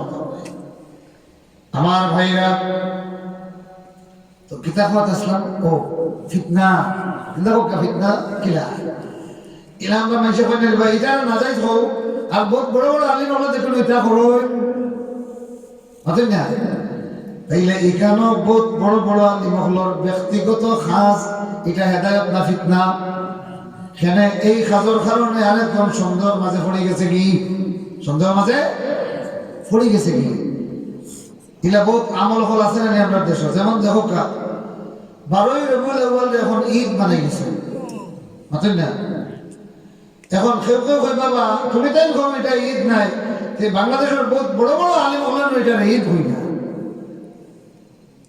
এই যে বড় বড় আলিম হলে রসুলের এটারে ঈদ হইছেন না, হেঁটেন এটারে ঈদ হই না, যার কারণে একে বেটা সন্দেহ পড়ে গেছে না মাতেন না। বলে কিতা করতাম রেব বড় বড় আলিম হলে অনেক আলিম হলে তো এটারে ঈদ হইয়া নাচানাচি করা। এখন আপনারা এই বড় বড় আলিম যারা 12ই রবিউল আউয়াল ঈদ বানাইলা, এরার কারণে মানুষ সন্দেহের মধ্যে পড়ে গেছে মাতেন না। ছাড়তো না করতো কেন জানি। অথচ রাসূলুল্লাহ তো হয়ে গেছেন 2 ঈদ, কয় এরা বানাইছে 3 ঈদ। তো আমি আপনাদের প্রশ্ন করলাম রাসূলুল্লাহ যে ঈদ তৈয়া গেছেন ঈদুল আযহা ঈদুল ফিতর এগুলার লাগে রাসূলুল্লাহ কিছু আমল তৈয়া গেছেন, তুমি তাই যে ঈদ হইলাই ইগুর আমল কিতা? ঈদ হইলে তো আমল করা লাগবে না, কোনো আমল আছে নি? সিলেটিয়ে এক আমল করেন, কুমিল্লা গেলে দেখি আরেক আমল, চিটাং গেলে আরেক। ফিরে গোলাপ মালা দিতে দিতে ঈদর দিন মানে রবিউল আউয়াল ঈদ দেখুন যেন মালা দিতে দিতে এরপরে অবস্থা এমন হয় ফিরর মানে বোঝা যায় যে মূর্তি তো আখটা মাথায় লড়িলে বোঝা যায় তা নাইলে বোঝা যায় মূর্তি, কারণ সারা মালা দিয়া এগুলো ডেরি মারিচ্ছ বলা না যে বুঝতাম। তাইলে সিটাগাং বইগুনতে ঈদে মিলাদুন্নবী পালন করা ফিরর গোলাপ মালা দিয়া, সিলেটরি গুনতে ঈদ পালন করা মুবারক রেলি দিয়া। আর আমি ঈদে মিলাদুন্নবী তারা এদিন যাইতাম সিটাগাং তো 14 গ্রাম ফারইয়ার। আর ও না না না না কুমিল্লার আগে ময়নামতি আগে তখন দেখি মানে সামনে ভিড় দেখে গেছে কি কিতা যে ডিজে পার্টি নাকি তা যখন অত বড় একটা ডেরামলা খান নাকি মারলেও ঠাস ঠাস তাকে শব্দ করে ওগুন তো বাড়িয়েই না। আর তাজিয়া একটা গম্বুজ একটা ওই কিতাব ব্যাপারই না এটা শিয়ানা কিতাব মা বাদে গিয়ে বুঝলাম যে ও তারা ঈদ পালন করে রাসূলুল্লাহ জন্মর ঈদ তারা ইভেন্টে পালন করা ডিজে পার্টি দিয়ার বিশাল মূর্তি বানাইয়া গম্বুজের মূর্তি গম্বুজর সিলেটের মোবারক র্যালি আর কুমিল্লা তৈল ডিজে পার্টি আর চিটাগাং গিয়া ইয়া আল্লাহ জায়গায় জায়গায় গোশ গরু ছাগল জব আর লাখ লাখ মানুষে খাইরা আর ভর্তি হবে खिलाफे पैगंबर को सेरा गजीद के हरगिज बमंजिल नखाहद रसीद। এখন খোকা এটা এটা হেদায়েত না ফিতনা? ফিতনা। এখানে এটা মানুষের শরীয়ত থেকে হরাইছে, শরীয়ত থেকে হরাইদের ভাইরা আমার। এর বিনিময়ে তুমি কোরআনের কাছে আসো, কোরআনের কাছে আসতে দেরি হবে, জান্নাতের পথ দেখাইতে দেরি হবে না। সুবহানাল্লাহ। ও ভাইরা আমার, বন্ধুগুলি, আকীদাতুল মুমিন কিতাবের লেখক একটা ঘটনা বর্ণনা করেন না মিনহাজুল মুসলিম গ্রন্থের বনেতা বলেন যে এমন কোন অপরাধ নাই লোকটা করে না, এমন কোন অপরাধ নাই লোকটা করে নাই। সব ধরনের অপরাধী। একদিন সে একটা ওয়াজ মাহফিলের কাছ দিয়ে যাচ্ছে, অবস্থাতে এমন প্রকাশ্যে সমাজের মানুষের কাছে বসার কেউ তার কাছে বসে না। এই অবস্থায় তার কানে আসলো, قل يا عبادي الذين أسرفوا على أنفسهم لا تقنطوا من رحمة الله إن الله يغفر الذنوب جميعا إنه هو الغفور الرحيم। কোরআনের আয়াতটা তার কানে আছে, এই কোরআনের আয়াত তার কানে যাইতে দেরি হইছে। এবার লোকটার মধ্যে চেতনা দেখলো, আমারে এত বেশি অপরাধ করলাম, আমার সন্তানে আমারে জায়গা দেয় না, আমার স্ত্রী আমারে বিছানায় জায়গা দেয় না, পাড়া প্রতিবেশীরা আমারে ঘৃণা করে, কিন্তু এত গুনাহ আমি যে আল্লাহ দরবারে করলাম সেই আল্লাহ তো আমারে ভুলে না। সুবহানাল্লাহ। قل يا عبادي الذين اسرفوا, বলো নবী বলো, ওহে আমার সেই বান্দাগুলি যারা নিজেদের উপরে জুলুম করতে করতে সীমাহীন অপরাধী হয়ে গেছো, লা তাকনাতু মির রাহমাতিল্লাহ, তোমরা আল্লাহর রহমত থেকে নিরাশ হইও না। এই লোকটা বলে আমি কোরআনের আয়াত শুনিয়া মজলিসে যাওয়ার চেষ্টা করলাম, পরে বুঝলাম ওখানে গেলে মানুষ আমাদের দূর দূর হয়ে তাড়াইয়া দিবে, এত বেশি গুনাহগার, কিন্তু এত গুনাহ যে মওলার নাফরমানি যে মওলার করলাম সেই মওলা তো আমারে ডাকতেছে। এইবার মাহফিলের অন্ধকার একটা জায়গায় পাথরের কিনারে দাঁড়ায় আর বসিয়া বসিয়া কান্দে আর বলে আস্তাগফিরুল্লাহ ইন্নাল্লাহ গফুরুর রহিম। বলেন আস্তাগফিরুল্লাহ ইন্নাল্লাহ গফুরুর রহিম। পড়ে আর সিজদায় পড়িয়া কান্দে আর বলে মওলা রে, আমার অপরাধের কারণে আমার সন্তানগুলি আমারে ঘৃণা করিয়া সরিয়া গেছে, আমার স্ত্রী আমাকে ছেড়ে দিয়েছে, সমাজের মানুষগুলি আমাকে জায়গা দেয় না, কিন্তু তুমি এত বড় মওলা যেহেতু এখনো আমারে ডাকতেছো, আমি তোমার ডাকে সাড়া দিয়ে সিজদায় পড়ে গেলাম, আমার সিজদা থেকে উঠার আগে গুনাহগুলি মাফ করে দাও। এমন অবস্থা হয়ে গেল এই লোকটা তার এলাকা ছাড়িয়ে এখন এক এক মসজিদে যায় আর তাকে বুঝছেন, প্রতীক হিসেবে মানুষ কিছু খাবার দেয়। রাত যখন গভীর হয়, উন্মুক্ত প্রান্তরে গিয়া সিজদায় পড়িয়া মৌলার জিকির শুরু করে। সুবহানাল্লাহ, জোরে কোন না সুবহানাল্লাহ। এই লোকটার অবস্থা এমন হলো, একদিন বিকেল বেলা সন্ধ্যা হয়ে গেছে, এক মাঠে চাদর মোড়া দিয়ে একটা লোকরে বসে থাকতে দেখলো। তো প্রতীক বলল, প্রতীক একজন যাচ্ছেন, একজন আলেম, তিনি বললেন, বাবা আজকের তীরন্দাজ প্রতিযোগিতায় কে জিতলো? এখানে প্রতিযোগিতা হচ্ছে মাঠে। প্রথমে জিজ্ঞাসা করছে, তোমার বাড়ি কই? কয় ফি বাতনিল আরদি। আল্লাহু আকবার। এ বেটা তোর বাড়ি কই? কয় দারি কবরি, কবর আমার বাড়ি, কবর আমার বাড়ি। এরপরে জিজ্ঞাসা করে, আজকের প্রতিযোগিতায় কে জিতলো? কয় মান গাফারাল্লাহু লাহু, আল্লাহ যারে মাফ করছে সে জিতে গেছে। ও ধাক্কা দিয়ে কয়, আমি কই কিতা বেটা, তুই কিতা হস? আমি কি বলি আর তুই কি বলস? এইবার চাদর সরাইছে, সরাইয়া দেখে সেই আলিম, যেই আলিমের মজলিসে সে এই আয়াতটা শুনেছিল, কুল ইয়া ইবাদিয়াল্লাযীনা আসরাফু আলা আনফুসিহিম লা তাকনাতু মির রাহমাতিল্লাহ। সুবহানাল্লাহ। এই লোক বলে, আরে তুই না এখানে কি করস? কয় হুজুর, আপনি নাকি সেই যে অমুক তারিখে অমুক সময়ে একটা মাহফিলে আপনার বয়ান শুনতে গিয়া রাস্তা দিয়ে যাইতে আপনার এই বয়ান শুনেছিলাম। এই আয়াত শুনিয়া মৌলার দরবারে আমি সিজদায় পড়ে গিয়েছিলাম, যার কারণে হুজুর ক্ষমা করবেন, আমি যখন মৌলার জিকিরে বসি দুনিয়ার আর কোনো কিছু মনে থাকে না।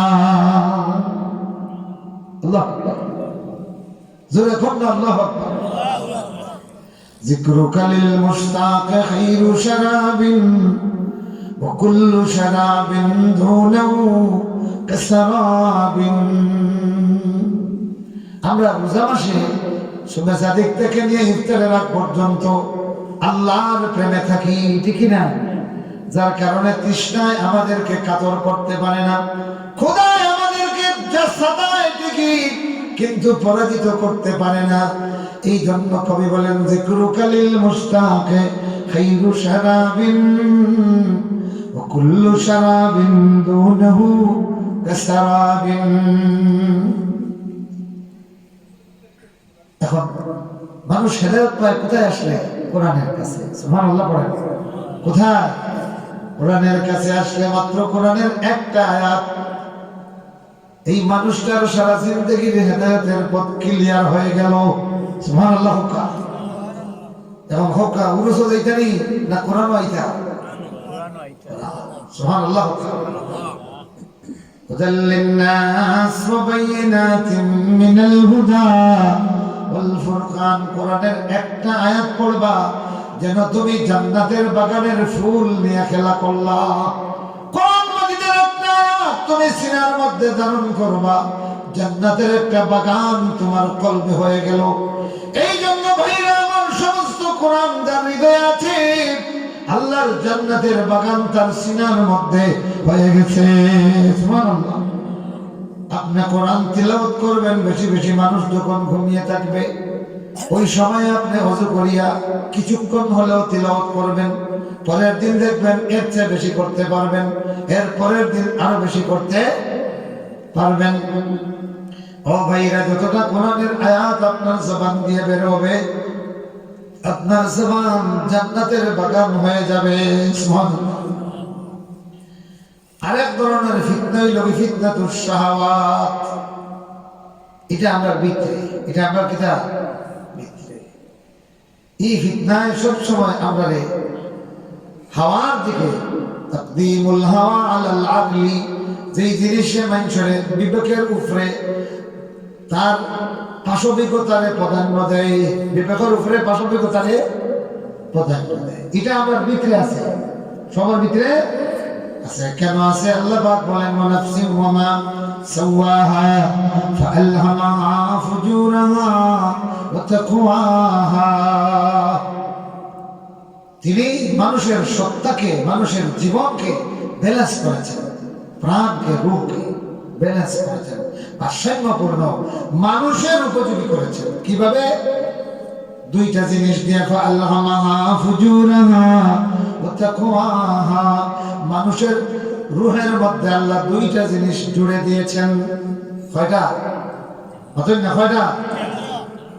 পাপাচারী মনোবৃত্তি, পাশবিকতা, আর তাকওয়া বিবেক, যেটা হাইওয়ানাতের মধ্যে নাই। আসেনি? আসেনি? হাইওয়ানাতের মধ্যে নাই, মানুষের মধ্যে এটা আছে। এখন কইবা যে আল্লাহ পাপাচারী মনোবৃত্তি এখানে দিলা, এটা না দিলে আমরা ফিরিস্ট হয়ে গেলাম। না, যদি শাহওয়াত আমরার মধ্যে না থাকতো, খালি তাকওয়া দিতা, তাইলে তো আমরা আর ফিরিস্তা বরাবর হতেন না। আর যদি তাকওয়া না দিতা, খালি শাহওয়াত দিতা, তাইলে আমরা হইলাম মানে দু ভাইয়া বলদ, আর এখন সাইড ভাইয়া বলদ। এখন মানুষ হইতে হইলে দয়াটা দরকার। এই জন্য ফাআলহামাহা ফুজুরাহা ওয়া তাকওয়াহা। আল্লাহ পাকের শাহওয়াত দিছেন, এই জন্য আমরা কমলা লেবুর গন্ধ পাইলে খবর হয়ে যায় কি ফেটো, বুঝলেন না? কমলা লেবুর গ্রাম পাইলে খবর খানো হয়, ফেটো হয় না? নি বিরিয়ানির গন্ধ পাইলে লড়াচড়া খানো হয়, বুঝলেন না? ফেটো। এটার নাম হইল শাহওয়াত। এটার নাম কি? আরো কিছু জিনিস আছে, এগুলা মানুষের ফিতনার দিকে লইয়া যায়। কোন দিকে? এই জন্য ইউসুফ আলাইহিস সালাম বলেন বাবা উবাররিউ নাফসি আন্নান নাফসা লাআম্মারাতুন বিসসুই ইল্লা মা রাহিমা রাব্বি। তাইলে এই ভিতরের ফিতনা থেকে বাঁচতে হইলে এটার ঔষধ হইল কি? কোরআন। সুবহানাল্লাহ। وننزل من القرآن ما هو شفاء ورحمة للمؤمنين। সুবহানাল্লাহ। এই জন্য আসুন, আমরা ভিতরের ফিতনা, বাইরের ফিতনা থেকে নিজেকে বাঁচাতে হলে আল্লাহর কিতাবের কোনো বিকল্প নাই। এখন আপনার মেহনত হওয়া দরকার যে আমার ব্যক্তিগত জীবনে, পারিবারিক, সামাজিক, রাষ্ট্রীয় জীবনে আল্লাহর ফয়সালা কি মহানটা জানার একটা আগ্রহ জাগে না, বুঝলেন না? জানার আগ্রহ নাইনি থাকতো যে আমার পরিবার কিভাবে চলতো, আগ কিভাবে হইতো, বুঝলেন না? গুরুতামরতার সম্পর্ক কিভাবে হইতো, গুরুতামরতায় মা বাপরে কিলা খেদমত করতা, এটা কোরআন আছে না নাই? কতক্ষণ আছে না নাই? আল্লাহর সঙ্গে বান্দার হক কি, সামাজিক বিধিবিধান কি, ব্যবসা বাণিজ্যের বিধান কি, হ্যাঁ, ক্রয় বিক্রয়ের বিধান কি, বড় কোম্পানি চালাইবার বিধান কি, বড় ব্যাংক চালাইবার বিধান কি, বড় ব্যবসা ইনভেস্ট করার বিধান, এগুলা আছে না নাই? আহাল্লাল্লাহুল বাইআ ওয়া হারামার রিবা। আপনি সুদ দিয়ে অথরিটি চালাইতা না, ব্যবসা দিয়ে চালাইতা, এটা কোরআন আল্লাহ পাকে ফরমাইরা আমরা সুদরে হারাম করছি আর ব্যবসারে হালাল করছি। এই জন্য আসুন আমরা আল্লাহ রাব্বুল আলামিনের ফয়সালার দিকে আসি। আমি শেষ করতেছি একটা প্রশ্ন। হুজুর, আমরা 5 ভাই 3 বোন। আমি প্রথমে বিদেশ গিয়ে জমি কিনছি, আমার 3 ভাইকে বিদেশ নিয়েছি। এখন আমার বাবায় সব জায়গা জমি ভাই বোনের নামে লিখে দিয়েছেন। এখন আমার করণীয় কি? এটা তো পুরা বিষয়টা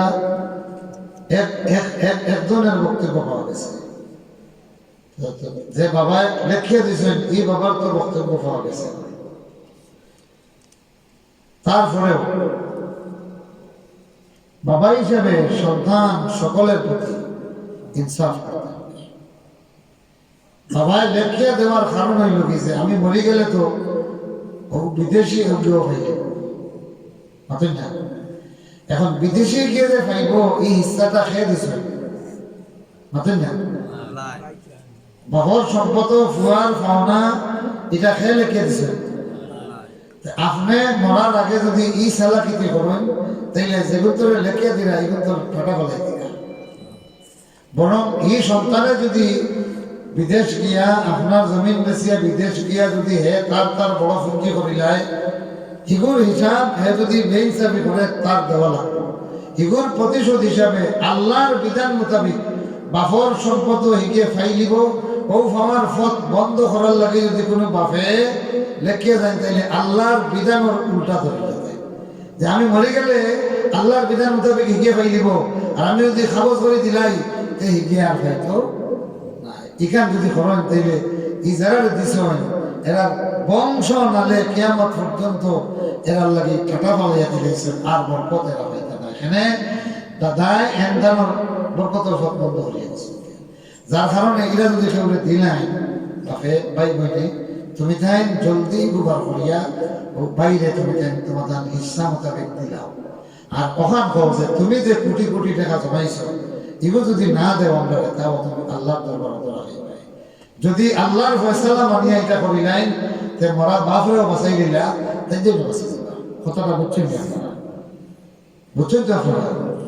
আর যদি সন্তান যে সন্তানরে মহরুম করা হয়েছে হে যদি কাফির হয়ে যায় তাইলে বাপর সম্পদ এমন হয় না, এগুলো কাগজ করে দেওয়া লাগতো না।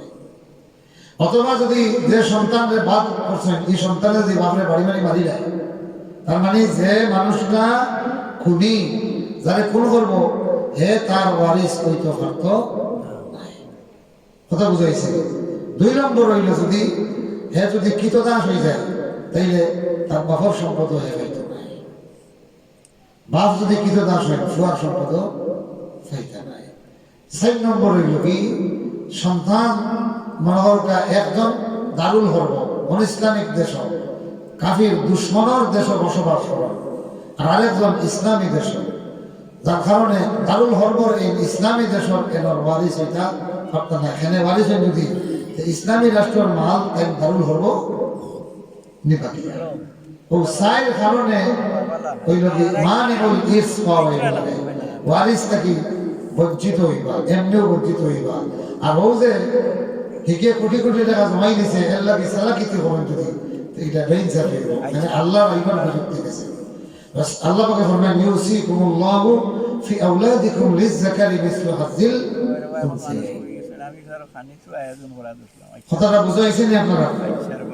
আল্লাহ পাকে এই ধরনের বেইনসাফি থেকে আমরা সব ইবাদত করো কাও কামে দোয়া হইলে মাশাআল্লাহ। রাফির খালাম্মা নগদ নি হইতে আমি কইলাম আর তো দিতে। আচ্ছা যাই হোক, আল্লাহ তাআলা রাফির খালাম্মাই নগদ 2000 টাকা দিয়েছেন। আমার মাকসাদ আছে আমি তোমার দরবারে এই গভীর রজনীতে হাত বাড়াইলাম, রাফির খালাম্মার এই নেক হাজাতরে তুমি পূর্ণ করে দাও হোক আমিন। আর কেউ আছেন নি নগদ দিতে অথবা ধরাইতে? আরো নগদ 2000 দিছই না, আমরা এক নাতি জামাই। আয় আল্লাহ আমার মুক্তাদির ভাইয়ের নাতিন জামাইয়ের নগদ 2000 দিছেন। আল্লাহ তোমার এই বান্দার নেক নিয়তরে পূর্ণ করো। আয় আল্লাহ হনকা মসজিদে হয়তো কিমান 50 লাখ টাকা লাগবে, আপনি 50 টাকা দিন যদি আল্লাহ কিন্তু পুরা মসজিদ বানাইবার সব দেন। আল্লাহ কিন্তু এই 50 করে একবার দিতে নাই, আল্লাহ পুরা এক মসজিদ বানাইতে যে সব ও সব আপনার দিবা। আমিন হোক।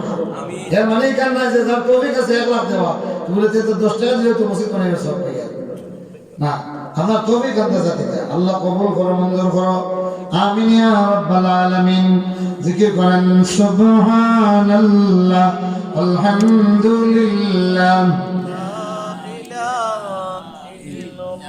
সুবহানাল্লাহ আলহামদুলিল্লাহ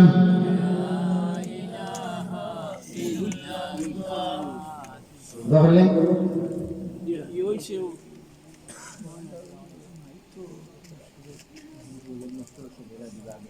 আচ্ছা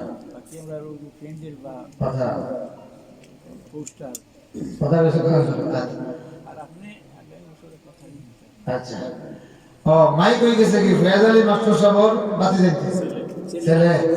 ফেয়াজ আলী মাস্টার সাহেব লোক আমার এলাকার এক সম্পর্ক আছে, আগে সালাম করা গেছে না করতে। আর হাসি মুখে তানে সব সময় পাওয়া যেত।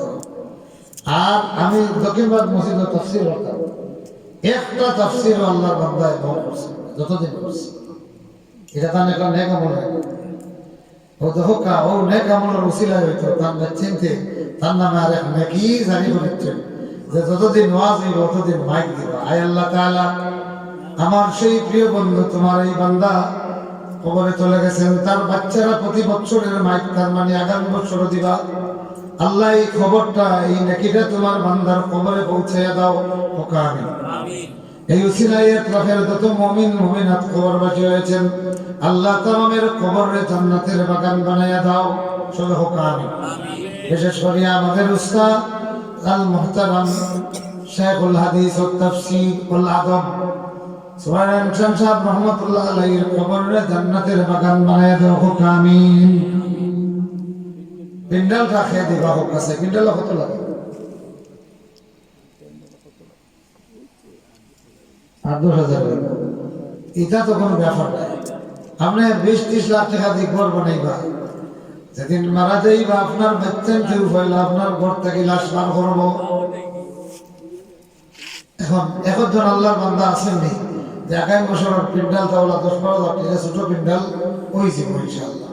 এখন জন আল্লাহর বান্দায় আত্মলোক আছে যে আপনি ও পিন্ডাল দিতে, পিন্ডাল মানে আপনি কোরআনের ঘর বানাইয়া গেলেন, বুঝছেন? বাড়ির ঘর বানাইলে এটা এই নেন বাটিয়া নিবাগি, কোরআনের ঘর বানাইয়া দিবা, এটা জীবনে বন্টন হবে না, শুধু আপনার নামে থাকবে। আল্লাহ তোমার একজন বান্দারে কবুল করো চাই, আল্লাহ কবুল করো, মঞ্জুর করো। মাত্র 10,000 টাকা লাগবো, একটা পিন্ডাল হয়ে যেত। আর আমরা দোয়া করতাম, আল্লাহ তামাম মুর্দেগানোর কবর রে তুমি ইয়া আল্লাহ জান্নাতের সামিয়ানা দিয়া সাজাইয়া দিও। হোক আমিন। তোরা কইনা আমিন। একজন আল্লাহর বান্দা আসেননি সরাসরি, মাশাআল্লাহ। হানিফ লিবা ধরেছেন নি?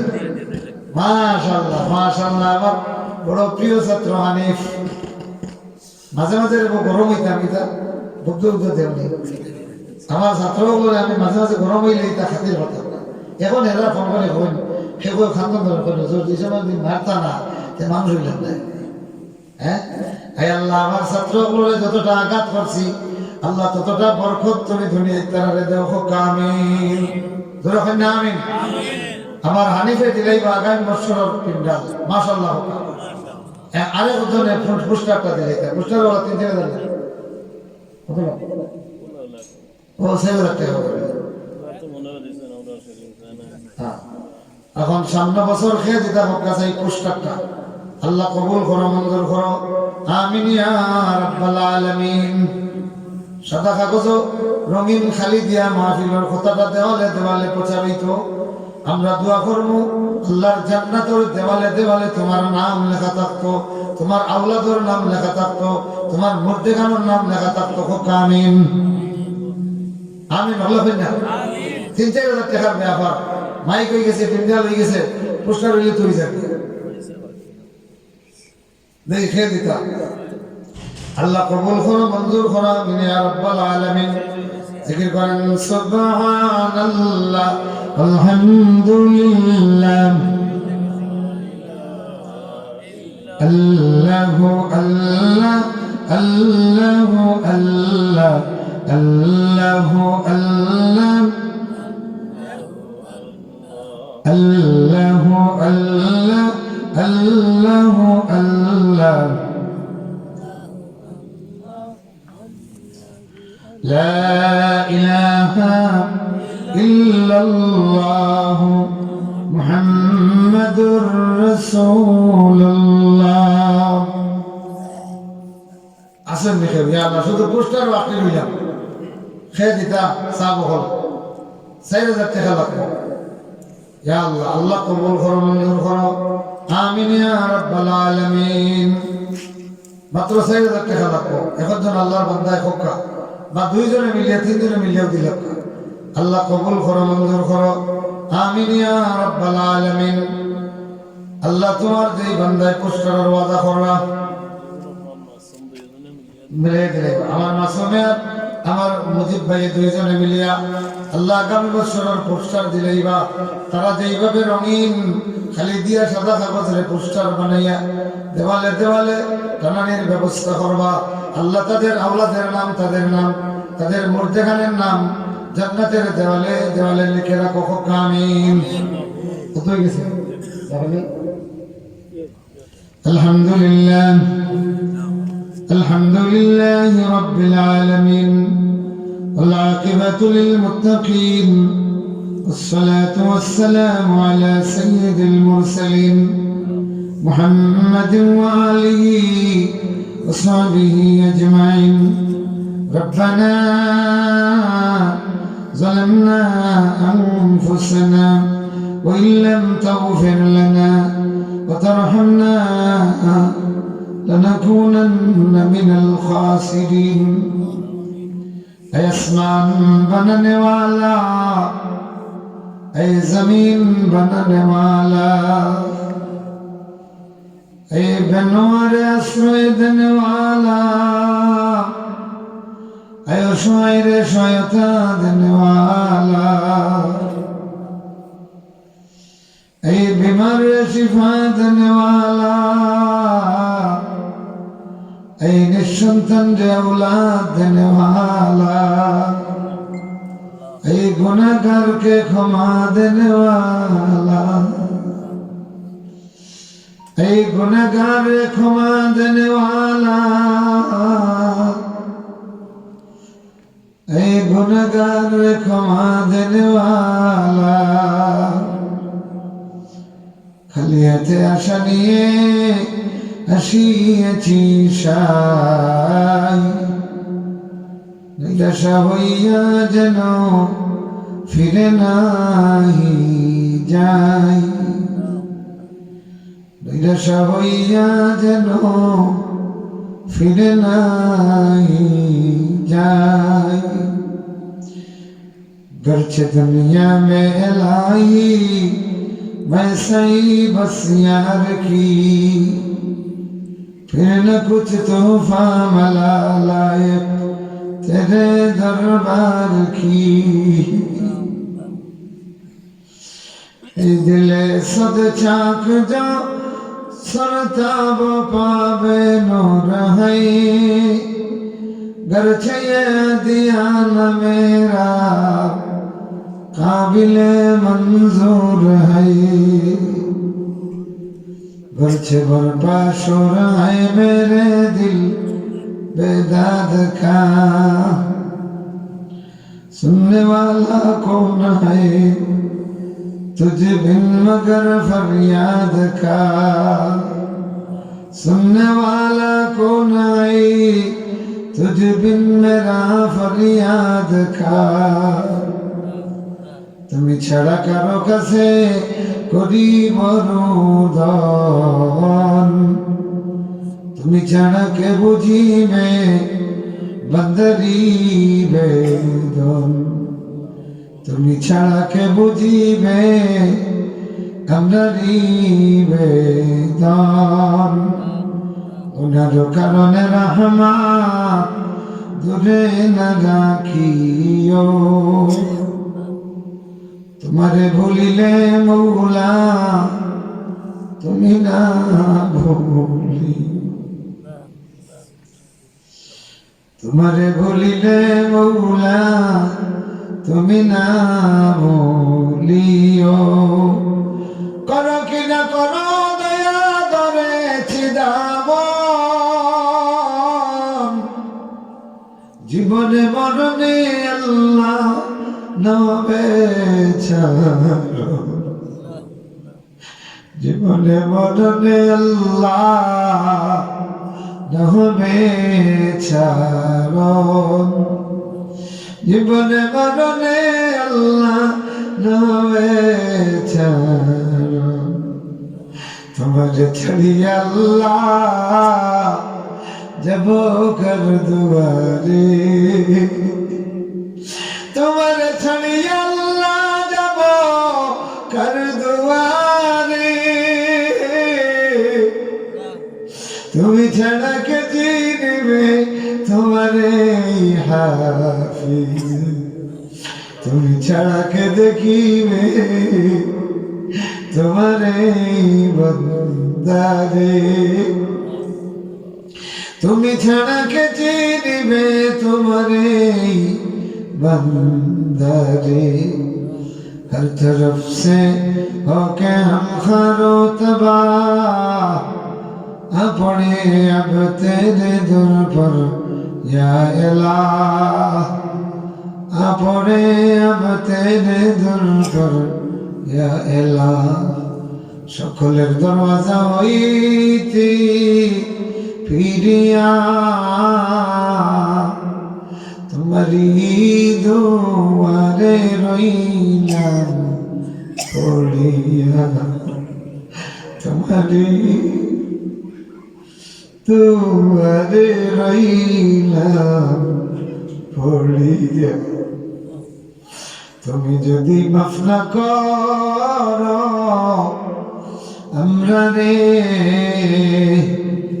বলো তোমার बंदा जावे कर खासे, बोला तुम्हार बंदा जावे कर खासे। कदले जानी खुशी होबे এই আশায় কান্দিয়া আমরা এই নিশীতে নিরালায়, কান্দিয়া আমরা এই নিশীতে নিরালায়।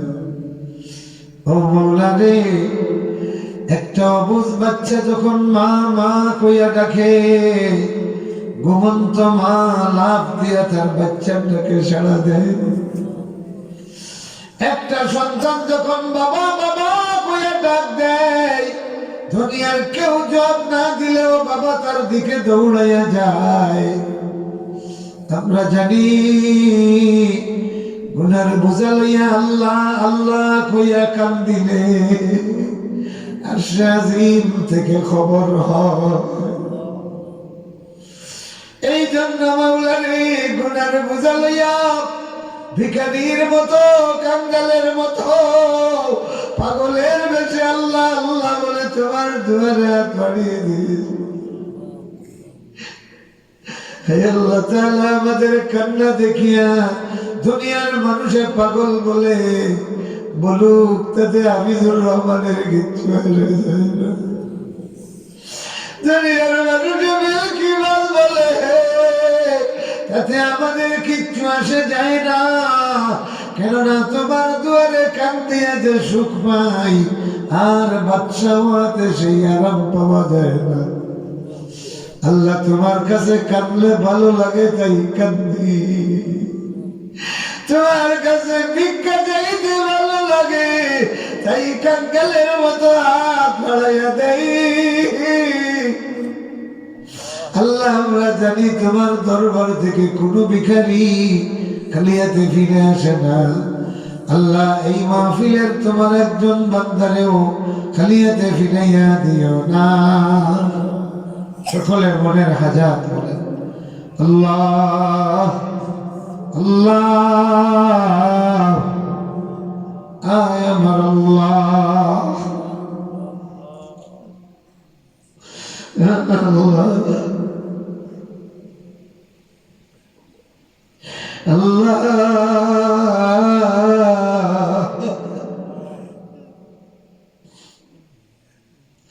हद से अब तर हो गया है हाल मुझना शाद का, कर मेरे इमदाद अल्लाह, वक्त है इमदाद का, कर मेरे इमदाद अल्लाह, वक्त है इमदाद का।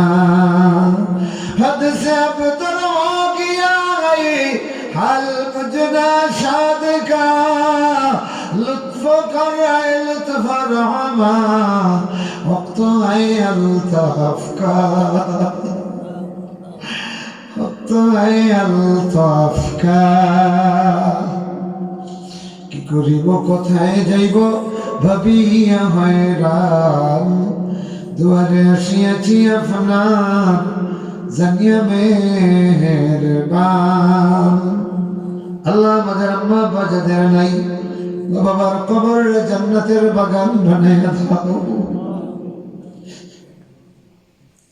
হে আল্লাহ তাআলা নিজ হাতে সবচেয়ে সাদা কাফন পরাইয়া সুন্দর করে গোসল করাইয়া বাবারে মারে কবর রাখছি, কিন্তু এই কাফনে তো ময়লা লাগবে, পচে যাবে। সুতরাং আমরা তার কোলের বাচ্চা হিসাবে তোমার কাছে ভিক্ষা চাই, মার বাবার জন্য জান্নাতের কাফন পাঠাইয়া দাও, জান্নাতের লেবাস মায়েদের গায়ে লাগাইয়া দাও, আমাদের আব্বারে জান্নাতের লেবাস মিলাইয়া দাও। রব্বির হামহুমা কামা রব্বায়ানি সগীরা, রব্বির হামহুমা কামা রব্বায়ানি সগীরা, রব্বির হামহুমা কামা রব্বায়ানি সগীরা। আল্লাহ বিমারদের শিফা দিলা দাও, আয় আল্লাহ সুস্থ আব্দুল হামিদ ভাইরে শিফা দিলা দাও। এই আত্রাফে আরো তোমার যত বান্দা বান্দি অসুস্থ আছেন শিফা দিলা দাও। আল্লাহ এমন কঠিন বেমার দিও না, এই বেমারের কারণে হক আদায় করে রুকু সিজদা করা যায় না। আয় আল্লাহ হসপিটালে তোমার যেই বান্দা বান্দিরা অসুস্থ আছেন আল্লাহ তাদেরকে শিফা দিলা দাও। অভাবীদের অভাব মোচন করো, কাঙ্গালদের রিজিক বাড়ায়া দাও, তালিবুল ইলমদের সিনারে খুলে দাও, প্রবাসীদেরকে হায়াতে তৈয়বা দাও। আয় আল্লাহ তোমার যেই বান্দারা এতটুকু মসজিদের নির্মাণের কাজে হাত দিয়েছেন আল্লাহ তাদের নির্মাণ ইয়া আল্লাহ কবুল করো, এই মসজিদ রে ইমারত রে তুমি কবুল আর মঞ্জুর করো।